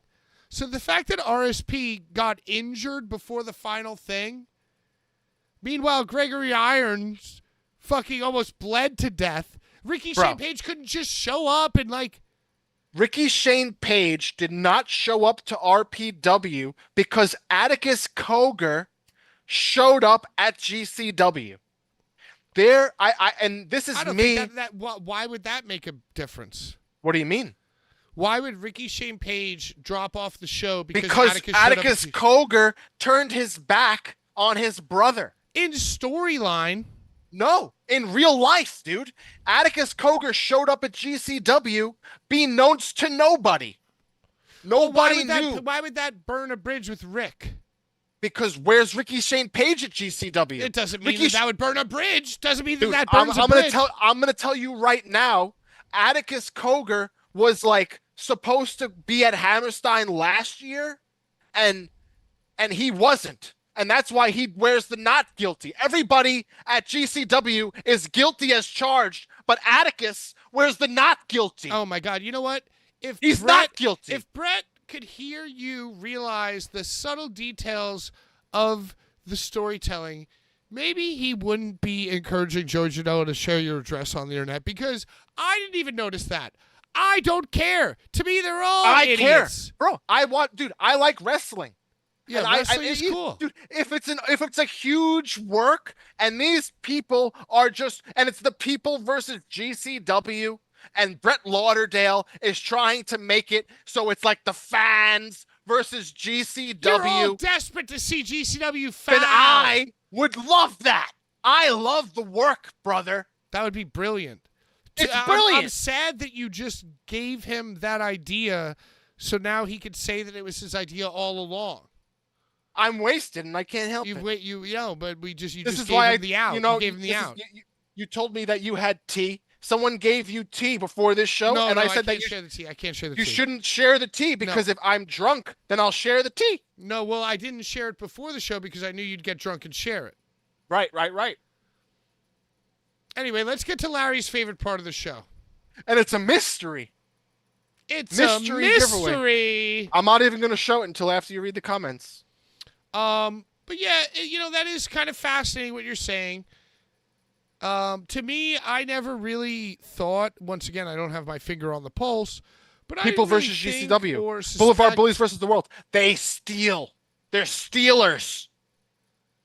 Yeah, but know what? Not the original bone in their body. We just wake up in the morning and, shit out another dozen things, so they can steal whatever they want. That's fine. Fuck them, dude. And then I'm gonna call it out. People hate me. People hate me for saying things that I experience and observe, and I will never stop. I will observe it, and I will report it, and I will ask questions until I'm dead. You're a regular Brian Jones. Hey, what I'm a was Brian the July mystery Ginsburg. giveaway? Wait. Did we have a giveaway that that was already revealed that we need to give away? No. No. There's So Drake Younger interview, which you were not present for, has a Right. mystery giveaway. We have a Right. few comments to read. Right. So show the people who commented what they will win. They're going to win this highly rare magazine Highly rare. highly rare by this piece of shit company who owes about probably over a dozen people over $100. A dozen people over $100. That might be Yeah. close to $1,500. Yeah, and they kept it all. They kept it all for their drugs. A deathmatch love letter. Shout out drugs. Shout out drugs. We like drugs, but not when you steal people's money for your drugs. At least be honorable with your drug use, not pieces of shit. But deathmatch, a love letter, pieces of shit. 100% pieces of shit. We actually have a Brian, full that is incredibly page. glossy. Dude, dude, it's a nice magazine, dude. They used our money. They used the people's money, and then they used the other money to get drugs. Wait, show me this ad. Show me this No, ad.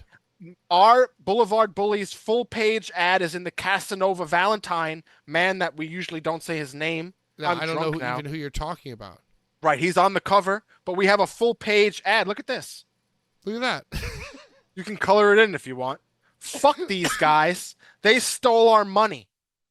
All right, so let's do the. What else? Is there anything else in the mystery giveaway? Yeah, this card here. We also like these guys. We like these guys. The Bocce Boys. We like them now? Okay, cool. Dude, All right, we've let's always read the comments. The Bocce Boys. Cool. So Don't give a fuck. So They we don't love talk the shit. magazine with. They don't talk shit. This guy, he's not in the Bocce Boys anymore. He's not in the Bocce Boys anymore.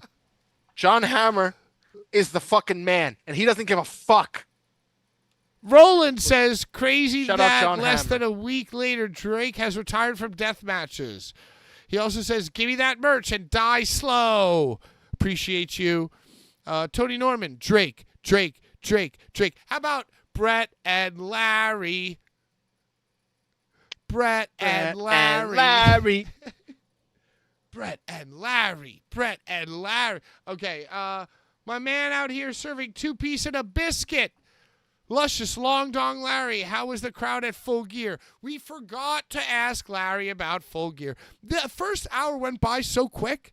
It always does. Whenever we have a guest, that's why it's hard to have a guest. Yeah, Mike came in like 15 minutes early, 10 minutes early. It was a good interview. We asked him a lot of good questions, I felt. I should have asked him about the rape. I should have asked him about the rape. Comment. Did I win? XP dub. Sam Meeks. Love you, Sam Meeks. And for the record, I've subscribed day one when I got here. I don't know why I can't comment during live shows anymore. Well, I don't know either. I'll now that we're remonetized, I'm gonna really get into it. Oh, and here's another thing, Brian. Huge announcement. Massive announcement right now. So like an 8 foot, like an 8-inch announcement. Not only are we remonetized, so members only content. Oh my God, it's Larry. I was going to tell you to come in while you're driving, Larry. Well, I'm waiting for my godson to get out of school. We should shout out your godson while he's in the car so we can Have make him his on the night show for a second week in a row. Put him on camera so we can become famous. I would have to get his mom's permission, but I just wanted to say it was a really strong crowd at AEW Full Gear. I honestly couldn't believe, because you see all that stuff on Reddit and Twitter about how they don't draw. But yeah. Were you guest listed, Larry? Did they give you a comp outside the stadium? So interestingly enough, I was a seat filler. But I was kind of special.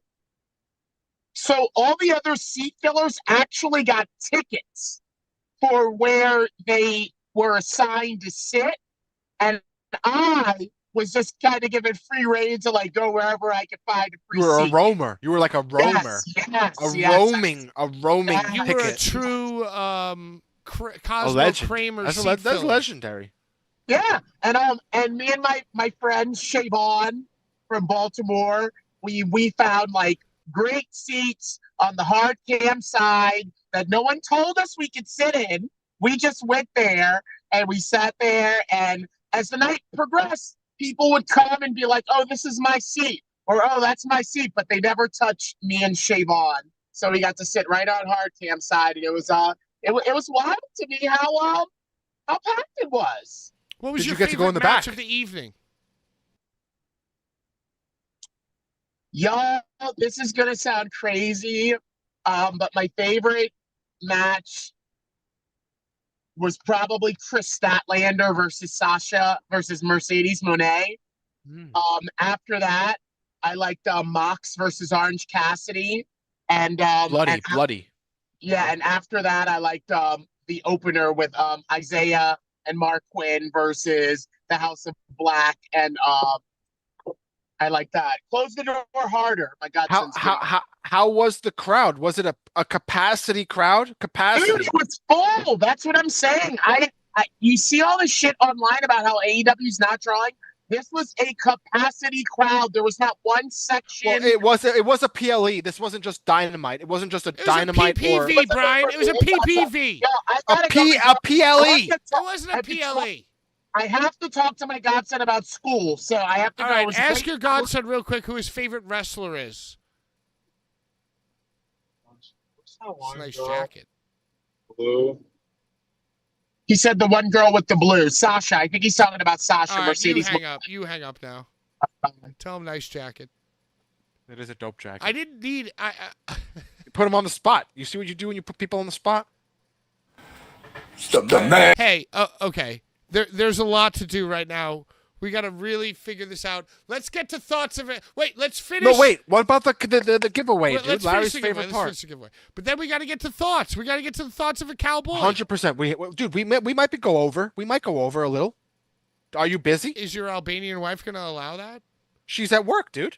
I have a free house, dude. I'm so upset right now. Can I go into a story right now? You go ahead. About how upset I am? Branch off. I'm gonna branch. I'm branching because I traveled to get this Christmas tree from my mother's house in Bayside. I traveled all the way there and brought it all the way back here. Did you take the train? I took the train. I took the bus. I took the Q60 to the Q88. I don't know if you know what that means. It's only 2 buses to go from my house to yours? Can you get the 88 from your house? I get the 88 pretty regularly, yeah. No, that's not true. I get it very regularly, Brian. I could walk to the 88. You have to walk, but that's like a walk. You have to walk it's to like a 10 the 88. minutes. It's like a 15. A 15-minute walk isn't like right there. I mean, I've walked longer. You could probably take a bus to the. I could take. Okay, so anyway, You could. I'm just saying. You were saying What were we something about talking the about? fucking Christmas tree. Right, I traveled all the way to get this fucking goddamn stupid asshole Christmas The tree. presents tree. Dude, not one single light lights up. Yeah, It's a probably because pre-lit- you smashed it all about the bus. Dude, no, on the way home I took an Uber, asshole. Oh. I took my mother, it was storage at my mother's house in Bayside, and she is a lovely mother. I didn't make her buy me a Uber there, but she Ubered me home because she's a lovely mother. Make her buy you an Uber there.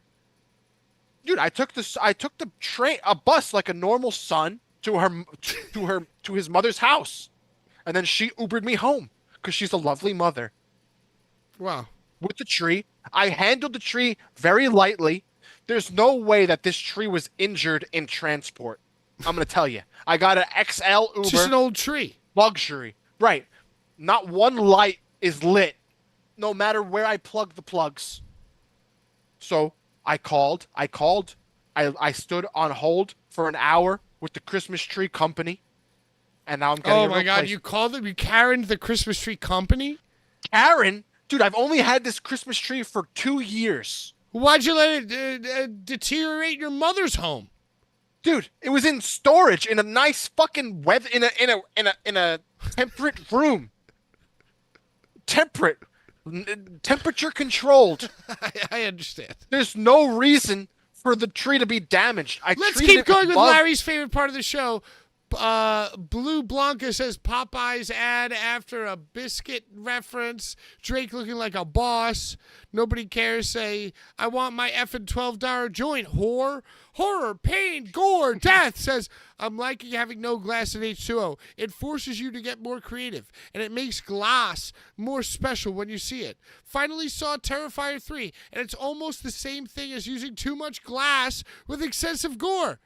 You get desensitized, and it means less and less the more you see. It's true. Care to It's a comment, good take. Bri? I think that's a good take. I think that glass has become such like an important thing to people that it's become a crutch. It's become a crutch. It's become a crutch. handicap. And I think that's more apparent now to a lot of wrestlers, so they're trying to use it less. And I appreciate Is it that, or is it that wrestlers are just acting like they are on the cutting edge with their thoughts and say, like, yeah, I never liked glass anyway? Well, dude, I want to tell you right now that glass is extremely fucking dangerous. Like Yeah, Akira wrestled. exactly. Well, dude, I mean, who can blame? Why? Who blames them? Nobody Why blame blamed them? before. Nobody Well, they were- complained or cared before. Dude, it's a different world. We live in a world that's pussified. Now It's a different, pussified. Now it's a different world. What do you mean It's now? a different world. Dude, the whole internet is pussified. We live in Okay, the so you have- pussification. Oh wait. Oh my God. Hold on. The pussification era is what I was saying. So you haven't allowed pussification in any area other than, oh yeah, glass was for mean people anyway.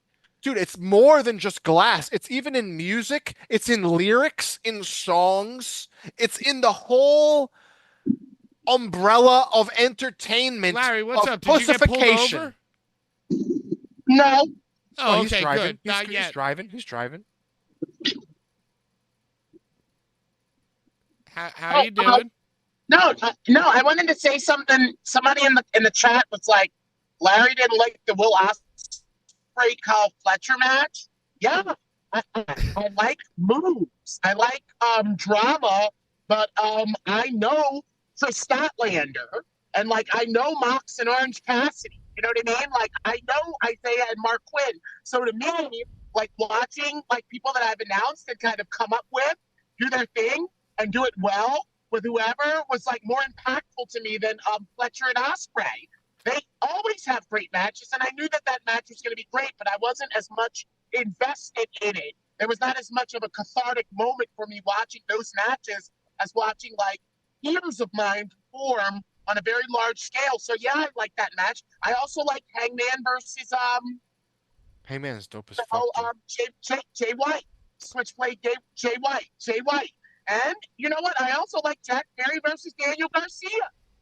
I like all of the matches, but the ones that I liked the most were the main event, Sasha versus Chris Statlander, and the opening tag. I'm so glad you're here for the rest of your favorite part of the show. 6666666 says, glad Drake is doing well, and Mike was way less of an asshole than I thought. Might have to catch Seven's King of the Death March. Brad Event Sabbath of the says, year, maybe. Fuck Drake Younger. Ooh! That guy hates us. I can't believe that he comments. Who's this? Do you know this person? Brad Sabbath? Is that who you're talking about? Yeah, that's the person. Yeah, he hates me more than most people. He's one of the people. He doesn't block me. He says that he's a stand-up comedian, but he hates me. Well, I'm sure he sucks. Blue Blanca 1985, good year, says MDK. 3-shot TGK says, had to get in on this. Here we fucking go. And Chim Churi says, whatever happened to this chud? LOL. All right, so Brian, unleash the giveaways. All right, Let here the we go, people know. brothers.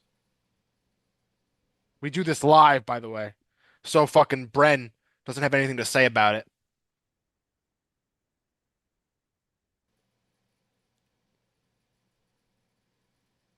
It's live. Who is it? It's yellow. Who's yellow, Brian? Horror, pain, gore, death. Oh, my God. Another sweeping victory. And by the way, Wesley Easter, I still haven't sent your shirt. But I'm gonna. What are you, a piece of shit, dude? I'm gonna. And by the way, to Wow. that guy in fucking Spain who bought 3 prints. I'm going to send those to. Dude, are you like no one buy that? This is why no one buys things from us because you don't send it. I send it. When? This week. Bro, if somebody says that they haven't received a giveaway from Brian July Ginsburg, they're motherfucking lying sacks of shit. All right, because and if somebody says that they all haven't have gotten received every a single giveaway from PK or Oh. Sean, they are not Fuck lying. Sean. Where's Sean? I'm very mad at Sean still. Can I He was tell at you my something? wedding. Can I just say? He announced Joseph Janela. They commiserated. They sucked each other's dicks, dude. They commiserated. They sucked them. My son is at the car. I'm sorry, Larry. You chose to go They back. commiserated. You chose- Why are you even back on like that in front of my son? That's not my fault. That's not my fault, dude. They sucked each other off. They did. Everybody knows it. They did. You know it. I And know you it. Know They that know This it. guy was like, "Yeah, what's your deal with your friend?" This guy was probably the first one to say, "Fuck him." This guy's an asshole. I've always hated him. I want to apologize to Larry's godson. I'm sorry. I'm sorry. I Happy forgot. Birthday. Happy 17th birthday. Harpain Gordon. Well, for this week's giveaway, to win a giveaway, you have to comment on the YouTube video, not the live chat. My voice keeps cracking because I'm wasted. What's the video from? What's the video? What's the giveaway this week? The giveaway is this chocolate bar, 1,000 milligrams Of chocolate. of chocolate, and this Chris Benoit 8x10. Yo, wow, that's awesome. It's poorly cut. I got this from an ICW giveaway. It's a poorly cut 8x10. The top seems to not have the white stripe. You see what I'm saying? I see. Yeah, I see. It's a poorly cut 8x10. I think I paid $5 Yeah, I see. for this on an ICW sale. That's awesome. No, it's awesome. Chris Benoit, dude. Truth seek. Since you seek the truth, I'll tell you real quick why Sean left. I think, yes, to answer your question, Sean thought that the pod makes him look bad. And I think Sean had grand designs. Oh, hold on. Larry's back. Larry's back. Yeah, I got my godson home. He is This out is of a the great car. episode. And Hey, talk Larry, about- why do you think that Sean left Blvd Bullies? I know why Sean left Blvd Bullies. I didn't ask you, Brian. I know you didn't. I'm sorry. Well, Sean and I share a birthday. We share a birthday. Yeah, Of course, great. Larry um, blames it on the stars. Completely random. And what that means is that we know when you gotta hold them and when you gotta fold them. And I think that after the embarrassment that came from, of course, I'm not leaving, from the embarrassment that came from His own the Backyard actions. Boogie too. Yes, indeed. I'll be in 1 second. And Dude, if he he came at only me let for me money, take care bro. of him as a The director. man came at me for money. If he only y'all- had let can me you- take care of him, I would have protected him from his own think- self. You yelled at him I first. don't even know why. Listen, But listen, if a I don't know- woman wants to I don't know fuck why me on the we're on- first date, go ahead. I guess I'm Go just ahead. gonna let Because them you're go handsome. through with it You're a handsome man. and just hope that they don't freak out afterwards. And that's what Sean did. Sean fucked. Sean No. thought about fucking, didn't tell any of us about his plans to fuck, and Sean fucked himself all afternoon. And then regretted it makes me- it. It makes me really upset the way things went down with Sean. Pulling back a curtain. Let's pull back the curtain. It makes me really upset, dude. The boy was at my wedding and we shared great experiences. We did so much good work together, and to let whatever happened, It all culminated in him dude, it was fucking insane. on the first date. Dude, and he tried, if you notice in his fucking tirade, he tried to get me on his side by yelling at you and telling me that I do everything. But I do everything because I choose to, it's my choice to do what I want to do. I do what I want to do. Like it has nothing to do with He did. you He was two. grasping it. And it's I'm true. sorry to say that, but I'm Hey, just saying. Larry, you're the one turncoat on the show who still chats with Sean. Tell us your opinion. Well, I mean, if you would ever let me finish. Well, But here's the thing. Brian has a lot to say about it. And like from my standpoint, we're all that like, oh, you like pulled back the curtain and like, it was like ruined and all of that is like I stand on what we originally wanted to do. And y'all already know what that was. What we presented was a rehash of that. You understand what I'm saying? And it's like as a backyarder, like my property, my mom's property, that is even the space that we have to do the shit. Whatever I want to do is what I'm gonna do. Okay. right. And, The person who gets tagged out listen, and freeze tag usually does change the rules when it's at their house. The Exactly. person who is passing the paddle at It's N64, crybaby bullshit, dude. It's a crybaby boys' Brian, sleepover. Brian, it's a Brian, boys' it doesn't- sleepover. The guy Yes, whose house yes, it is sucks yes. at GoldenEye, but he don't pass. Everybody Right. else passes. He don't pass. Right. Right. Well, it's my house. It's always been your house. I've never denied it being your house. I've always been welcomed and I can't believe we're happy talking to about be this. here. I can't believe that we're talking about this. I'm just saying, that's always how it's been. The vibe has always been me being happy to be here. I know that I suck. I've fucked up so many things and make so many people angry. But And I'm I know here. I suck by not caring and not giving a shit until the Boulevard bell Bullies, rings. baby. Anyway, hey. Congratulations, horror, pain, gore, I death on the Larry Flossie. I empathize with everybody. And just keep in mind, I'm go the ahead. closest Keep one to doing a those. pro. Keep doing those cash Okay, shows. Keep as the messaging Joey business Janela. Keep concerned. talking to Sean. That's cool. Me? Yeah, He hasn't. you.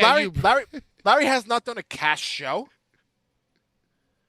Oh, well, What are I you haven't done a talking cash about? show and I don't even know when the last time. Larry has not done a cash Oh show. yeah, just wait Dude, to be. yeah, you know what? Wait, show up you in just wait. Brooklyn. Patrick, you suck a dick because I posted a Casanova Valentine versus Hoodfoot match and you liked it. I liked it because it was about you and I. It was about you and I. Oh, but when it's about me, It was when about it's you and about I. me, then it's like, oh, No, you don't need fuck me to like- you Larry. don't need He's me. just No, gonna you don't run need and me. suck Cass's tit. Yeah.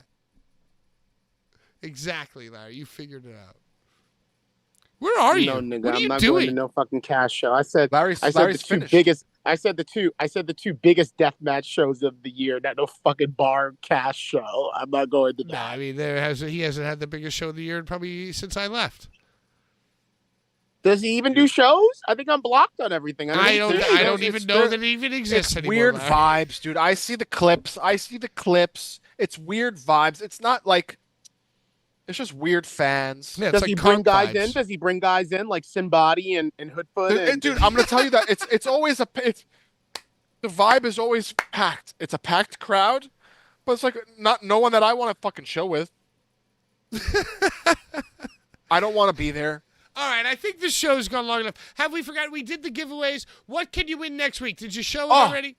I did. It was the Chris Benoit Chris Benoit cut off 8x10 and the 1,000 milligrams Dynamite of chocolate. chocolate bar. That looks like a Pegasus Kid version of Dynamite. Pegasus Kid version.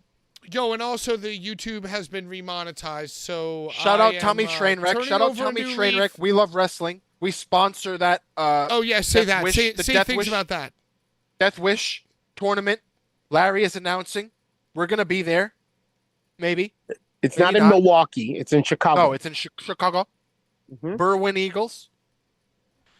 March And 1st. dude, Larry, what is your take on this whole? I'm sorry to do this right now, but what is your take on this whole RSP 440 situation? That's it. Ricky is very real. He is very real. Like Well, he said that he how- was injured. I don't believe that it was an injury. I'm sorry to interrupt you, but he said that there was an injury that prevented him from partaking in this blow-off match with his stable that he created, basically. Yeah, I mean, there the is guy no from 440 Costco had a broken without foot that prevented RSP. him from wrestling, but he still wrestled. There is no 440 without RSP. All of these motherfuckers, RSP built this foundation. Well, 100%. Was Eric Ryan there? Was Eric Ryan there? no. Bev was not there. Eric Ryan was not there. RSP was not there. So it wasn't the end then. So Eddie the end. Only was not there. So then it wasn't the end. Dude, I think it was the end, bro. No, it wasn't the end. There's a lot of happenings and goings-ons with Atticus Cogar disrespectfully going to GCW behind his brothers' backs. What if RSP was wrestling Nick Gage at Spring Break. RSP was GCW. What if and now it's, Atticus Cogar went to GCW without RSP. So fuck you. I think you're reading too much into it. But what if it? No, I think what that's if it exactly becomes what it Atticus is. reforming 440 at the Hammerstein? Mm. Then Nick Gage comes out. He's outnumbered. Guess who comes out to save? Ricky. If Nick Gage comes out during whatever It's Ricky 440 first, happening, then Nick. and then Ricky comes, I will come. I will come everywhere. You would come. All over the walls. You would. But it's not going to happen, dude. No, it's not. It's probably something far more Not boring. going to happen. Do you think I don't Alley even know if Catch Nick wins the Gage- title at the Hammerstein Ballroom? Bro. Did you want my take? Yeah. Yes, please. They teased it at the Mall of America / New Jersey. They did. Oh, Ricky Starks is in GCW. Who advocates for Alley He wore Starks? the Lex Alley Luger whites. Catch. He wore the Lex Luger whites. Yeah, I- he came down the escalator so slowly. I love, dude. It's great shit. That was great shit. No, and it was so fucking lame, actually. And I'm going to tell you why it was fucking lame. Because he got in the ring in GCW and he could have just been Ricky Starks. But what did he do instead? He immediately fucking goes, I'm so happy to be here in blank, blank, blank. And Mick Foley. I just want to remind everybody that the last time I was here, I beat blank, blank, blank on blank, blank, blank national television. He shat So all he over had it. nothing to say for his own fucking future character. He was relying on fucking bullshit and tropes and had to call into question and make a vague reference to fucking Cody or CM Punk or whoever the fuck he's friends with. So to me, it was a fail. The coolest thing he did is that he hopped the escalator with that Louis Vuitton bag. That was a good touch. That was a nice what you just touch. what you just said. And I guarantee you it that he tarnished didn't think the whole about himself. entire thing. Somebody else thought about it for him. Mm-hmm. I hate the whole thing now. I have to go. Bye. I love you. Yeah, they pulled him. They pulled him. That's great. But I'm just saying, he had the fucking world at his fingertips, and he cut an AEW promo about the whole AEW thing and his past rather than talking about his future in GCW. And then Tony Khan, they asked Tony Khan about it during the fucking Full Gear press scrum or whatever the fuck. And they were like, hey, Kenny Omega's working in New Japan, didn't come back to AEW. Ricky Starks is working at GCW, didn't have a comeback. What's going on? He goes, oh, I don't know. We're just going to have to wait and see. Yes, Brian, go ahead. Did you hear about AEW running at Hammerstein Ballroom? Oh, right. And that's another reason why Brett is playing the victim. But it's in We have our backs against the wall. It's absolutely insane that he would blame AEW for any kind of fuckery when he's literally working with them. He has their superstars on his shows. So what are you mad at? I guess we're hearing in the chat now that AEW has pulled Ricky Starks from shows. He has no future in GCW. It was just like a one-off. John Moxley was just on Bloodsport. They're literally working together. In the corner of... Dude, they were working together. Yo, there's all of nothing these people. I hate more. There is no wrestling show that I fucking hate more than Bloodsport, dude. And, I can't watch it. Dude, the guy did a power bomb. He hit somebody with a power bomb and the match ended. I love Josh Barnett with all my heart. I think that Josh I don't even Barnett understand it, dude. brings an element of realism and credibility to it, but like it has no place in wrestling. Josh Barnett's a great actor if you give him the right role. So like whatever you need him to say, Josh Barnett will deliver in a very Josh Barnett way that's fucking awesome. But I just think that he don't know any better. Bro, and trying to recreate real fights is stupid. Like worked shoot for work fights. It's not good. It's too complicated. Just not good. It's trying to make it makes fans stupid. They should do stupid legitimate exhibition MMA. Brawl for all. They should they should do a modified. They won't, brawl but for they all. won't do that. You not can't worked brawl for all. You won't do that. You can't do that now.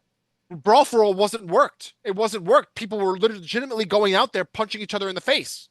News came out a few hours ago that Tony Khan pulled him from upcoming GCW dates, including Hammerstein. We're talking about Ricky Starks and possibly Moxley. Apparently, because of his GCW appearance. Because apparently Effie made fun of Tony Khan's dad. That's literally what Fightful reported. Well, Fightful. I don't know if you saw this clip, Brian. Fightful reported us. Fightful reported us. Fightful got buried because they asked like a race baiting question to the Hurt Business, and the Hurt Business apparently like buried them. I didn't care enough to research it, but apparently that was like a headline after Full Gear as well. I'm gonna say Fightful is probably stupid. Listen, I'm gonna say this. I'm gonna end the show on this. We're ending, and I want to get your take. But as far as fans, smarks, deathmatch elite, whatever you want to call them, as far as this section of people, most of them who watch this show and like us, basically the people who like and think like us, Brett addresses as that we're desperate, quote unquote, for GCW. He called us gentlemen. He called us gentlemen on his last podcast. That we're desperate for GCW fail. I'm not desperate for GCW fail. I love fucking Effie with all my heart. I love Mance Warner, dude, with all my fucking heart. Even Tony Depan. Tony Depan. We like Tony Depan. We love them all. And you know what? We were around. I am on the GCW Patreon. I was around when they were running Game Changer World and Howl. And even when That's why they are GCW. Brought all my friends. Look at this. And my camera to promote GCW. And I spent my money, and Brett had to put my fucking name on a post-it note and put it on a chair. He still always made me and my crew feel less than. And that's why we don't root for GCW to fail, but fuck Brett Lauderdale, dude. And Brett Lauderdale promotes the tiny dick energy. And look, yo, if you believe that he's done a lot, it's true. But, you know, you talk about standing outside of an arena flyering. Let's not forget the way that he got himself over is by taking DJ Hyde for granted and taking advantage of DJ Hyde and jumping into the ring at Tournament of Death and taking advantage of Giancarlo and taking advantage of all these guys and all these guys banding together as a fucking psyop against GCW, buried every single fucking wrestler. Against CZW. It was a psyop against CZW, Tournament of Death.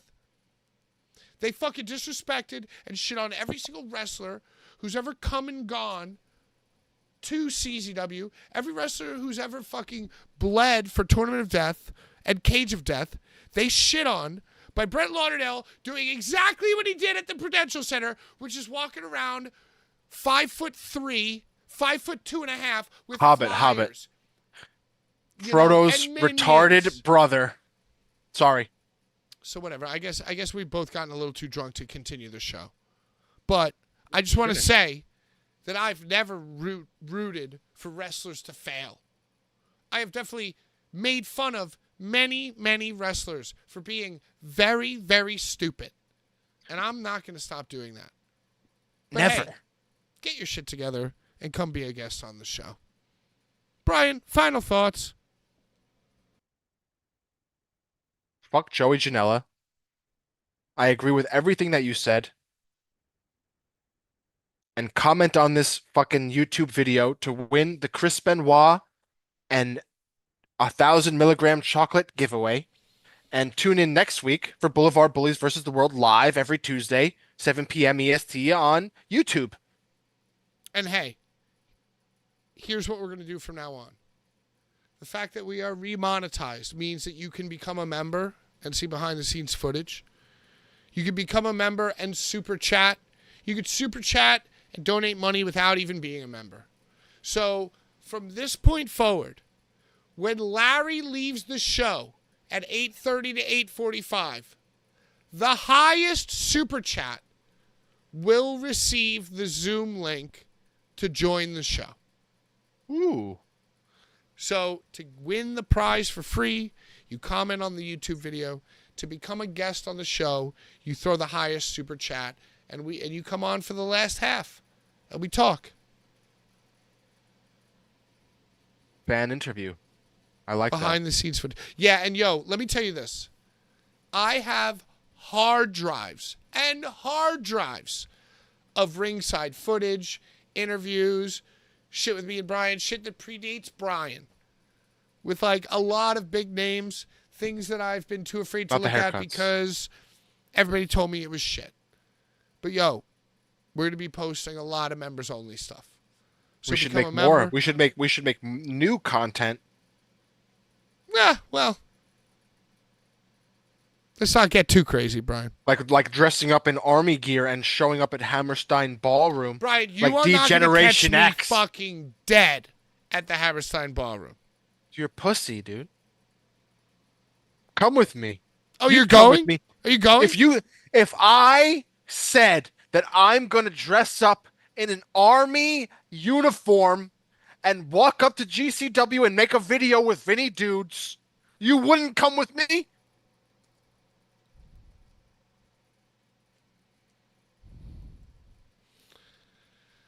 I'll dress up like China. I'll dress up like China. All right, I guess it's open for discussion. Well, I'll get a fake tank, bro. I'll pay for a fake tank. Should we all go I'm get already spray broke. tanned? I'll get a spray. I'll get a camo I tan. will do it if we all go get spray tanned so that we are even darker than Matt Cardona when he appears on the show. Did you know that I messaged Matt Cardona to be on this show? What? He probably won't answer me, but I did. Yes, that's another thing. We are looking for a world-shattering, earth-breaking final guest of the year. Brian has very naively sent out messages to my most hated enemies. So we're going to have to go back to the drawing board and think I could probably get the man that won't be named. I could probably get that guy. I could probably get him, dude. I think our end of the year guest should be Brett. Should I ask? I think we send should him a ask DM? Brett. I think that we should start figuring out a way to ask Brett. And you know what? Here's what we'll do. Brian. Are you ready? We'll tell him, hey, and I mean this. I'm not making this up. I mean this for real, in earnest. And be like, hey, listen, Brett. Ernest Save Christmas. Over the course of spending every single waking hour of my life talking shit about you and explaining to our viewers how I dumped popcorn in your lap and how you're 5'2.5" at best. Hobbit. I just started thinking about all the fond memories of us. And I think that there's nothing that I would love more than for you to give us between 12 and 50 Hammerstein Ballroom comps for us to give away on our show in the weeks following your end of the year appearance on the show? I might message him right now. I don't think you should. I really I'm don't going think. to. I feel like we should workshop. I'm drunk. I've messaged Chad Min's drunk state, and I think that I might be drunk enough to message Brett Lauderdale, the man himself. I don't think you are. Hey, hold on. Let's get to Thoughts of a Cowboy. Are we going to come back? It's Tuesday. It's Blvd Bullies. You know what time it is. Thoughts of a Cowboy. Not very cowboyish today, but it is what it is. I have a big pimple right here on my nose, and I'm self-conscious, so I felt like doing this. I think it's pretty cool. But anyways, pro wrestling in the mall. What are your thoughts? I bet you a lot of angry Karens got pissed off and said a bunch of people in underwear are wrestling and throwing F-bombs around, and all they wanted to do was wrap some Christmas presents and buy a turkey and maybe a ham. A baked sweet ham. But here's the real thought of a cowboy. You ready for this? Are there more murderers in the world or porn stars? Thoughts of a Cowboy Tuesday. That's it.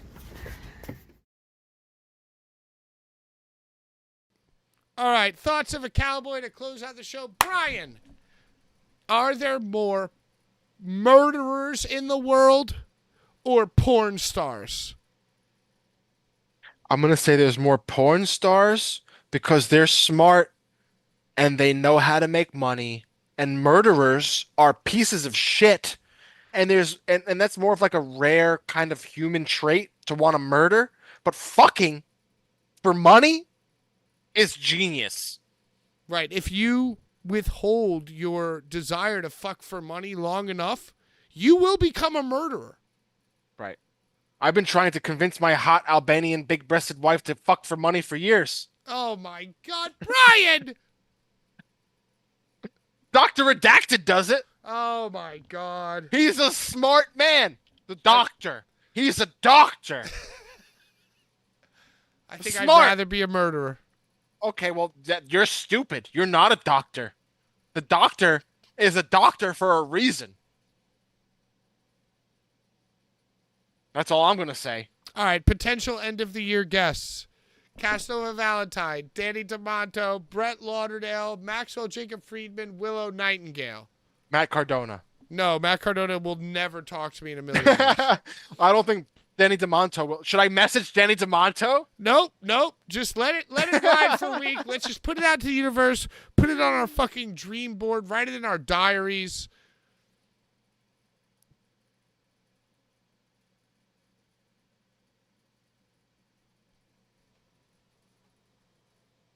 RPW. I think there are probably more porn stars in the world, especially now with OnlyFans.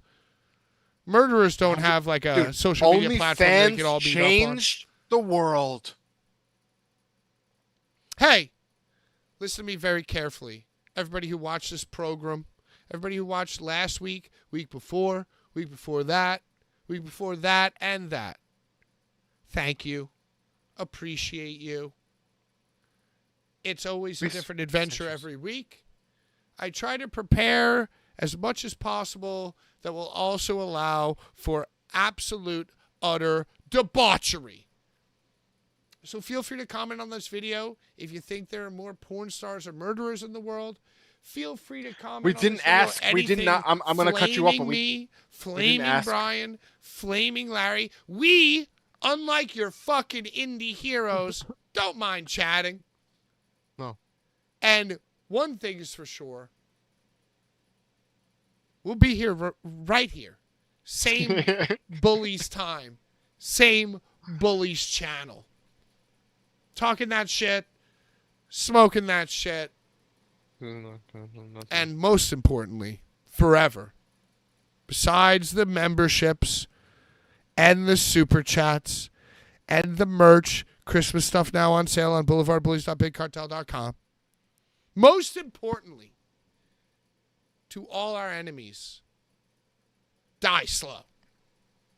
And until next week, I'm PK with the Blvd Bullies. That's Blvd, Take Bry, Ginsburg, July. We're out of time.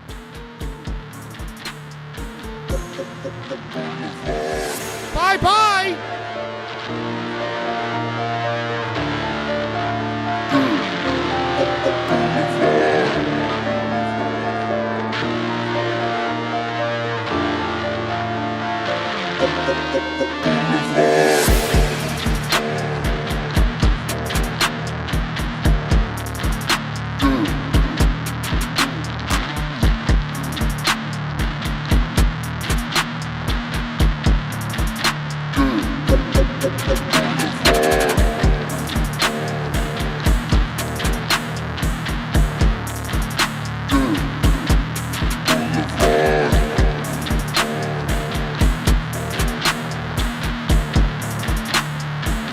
the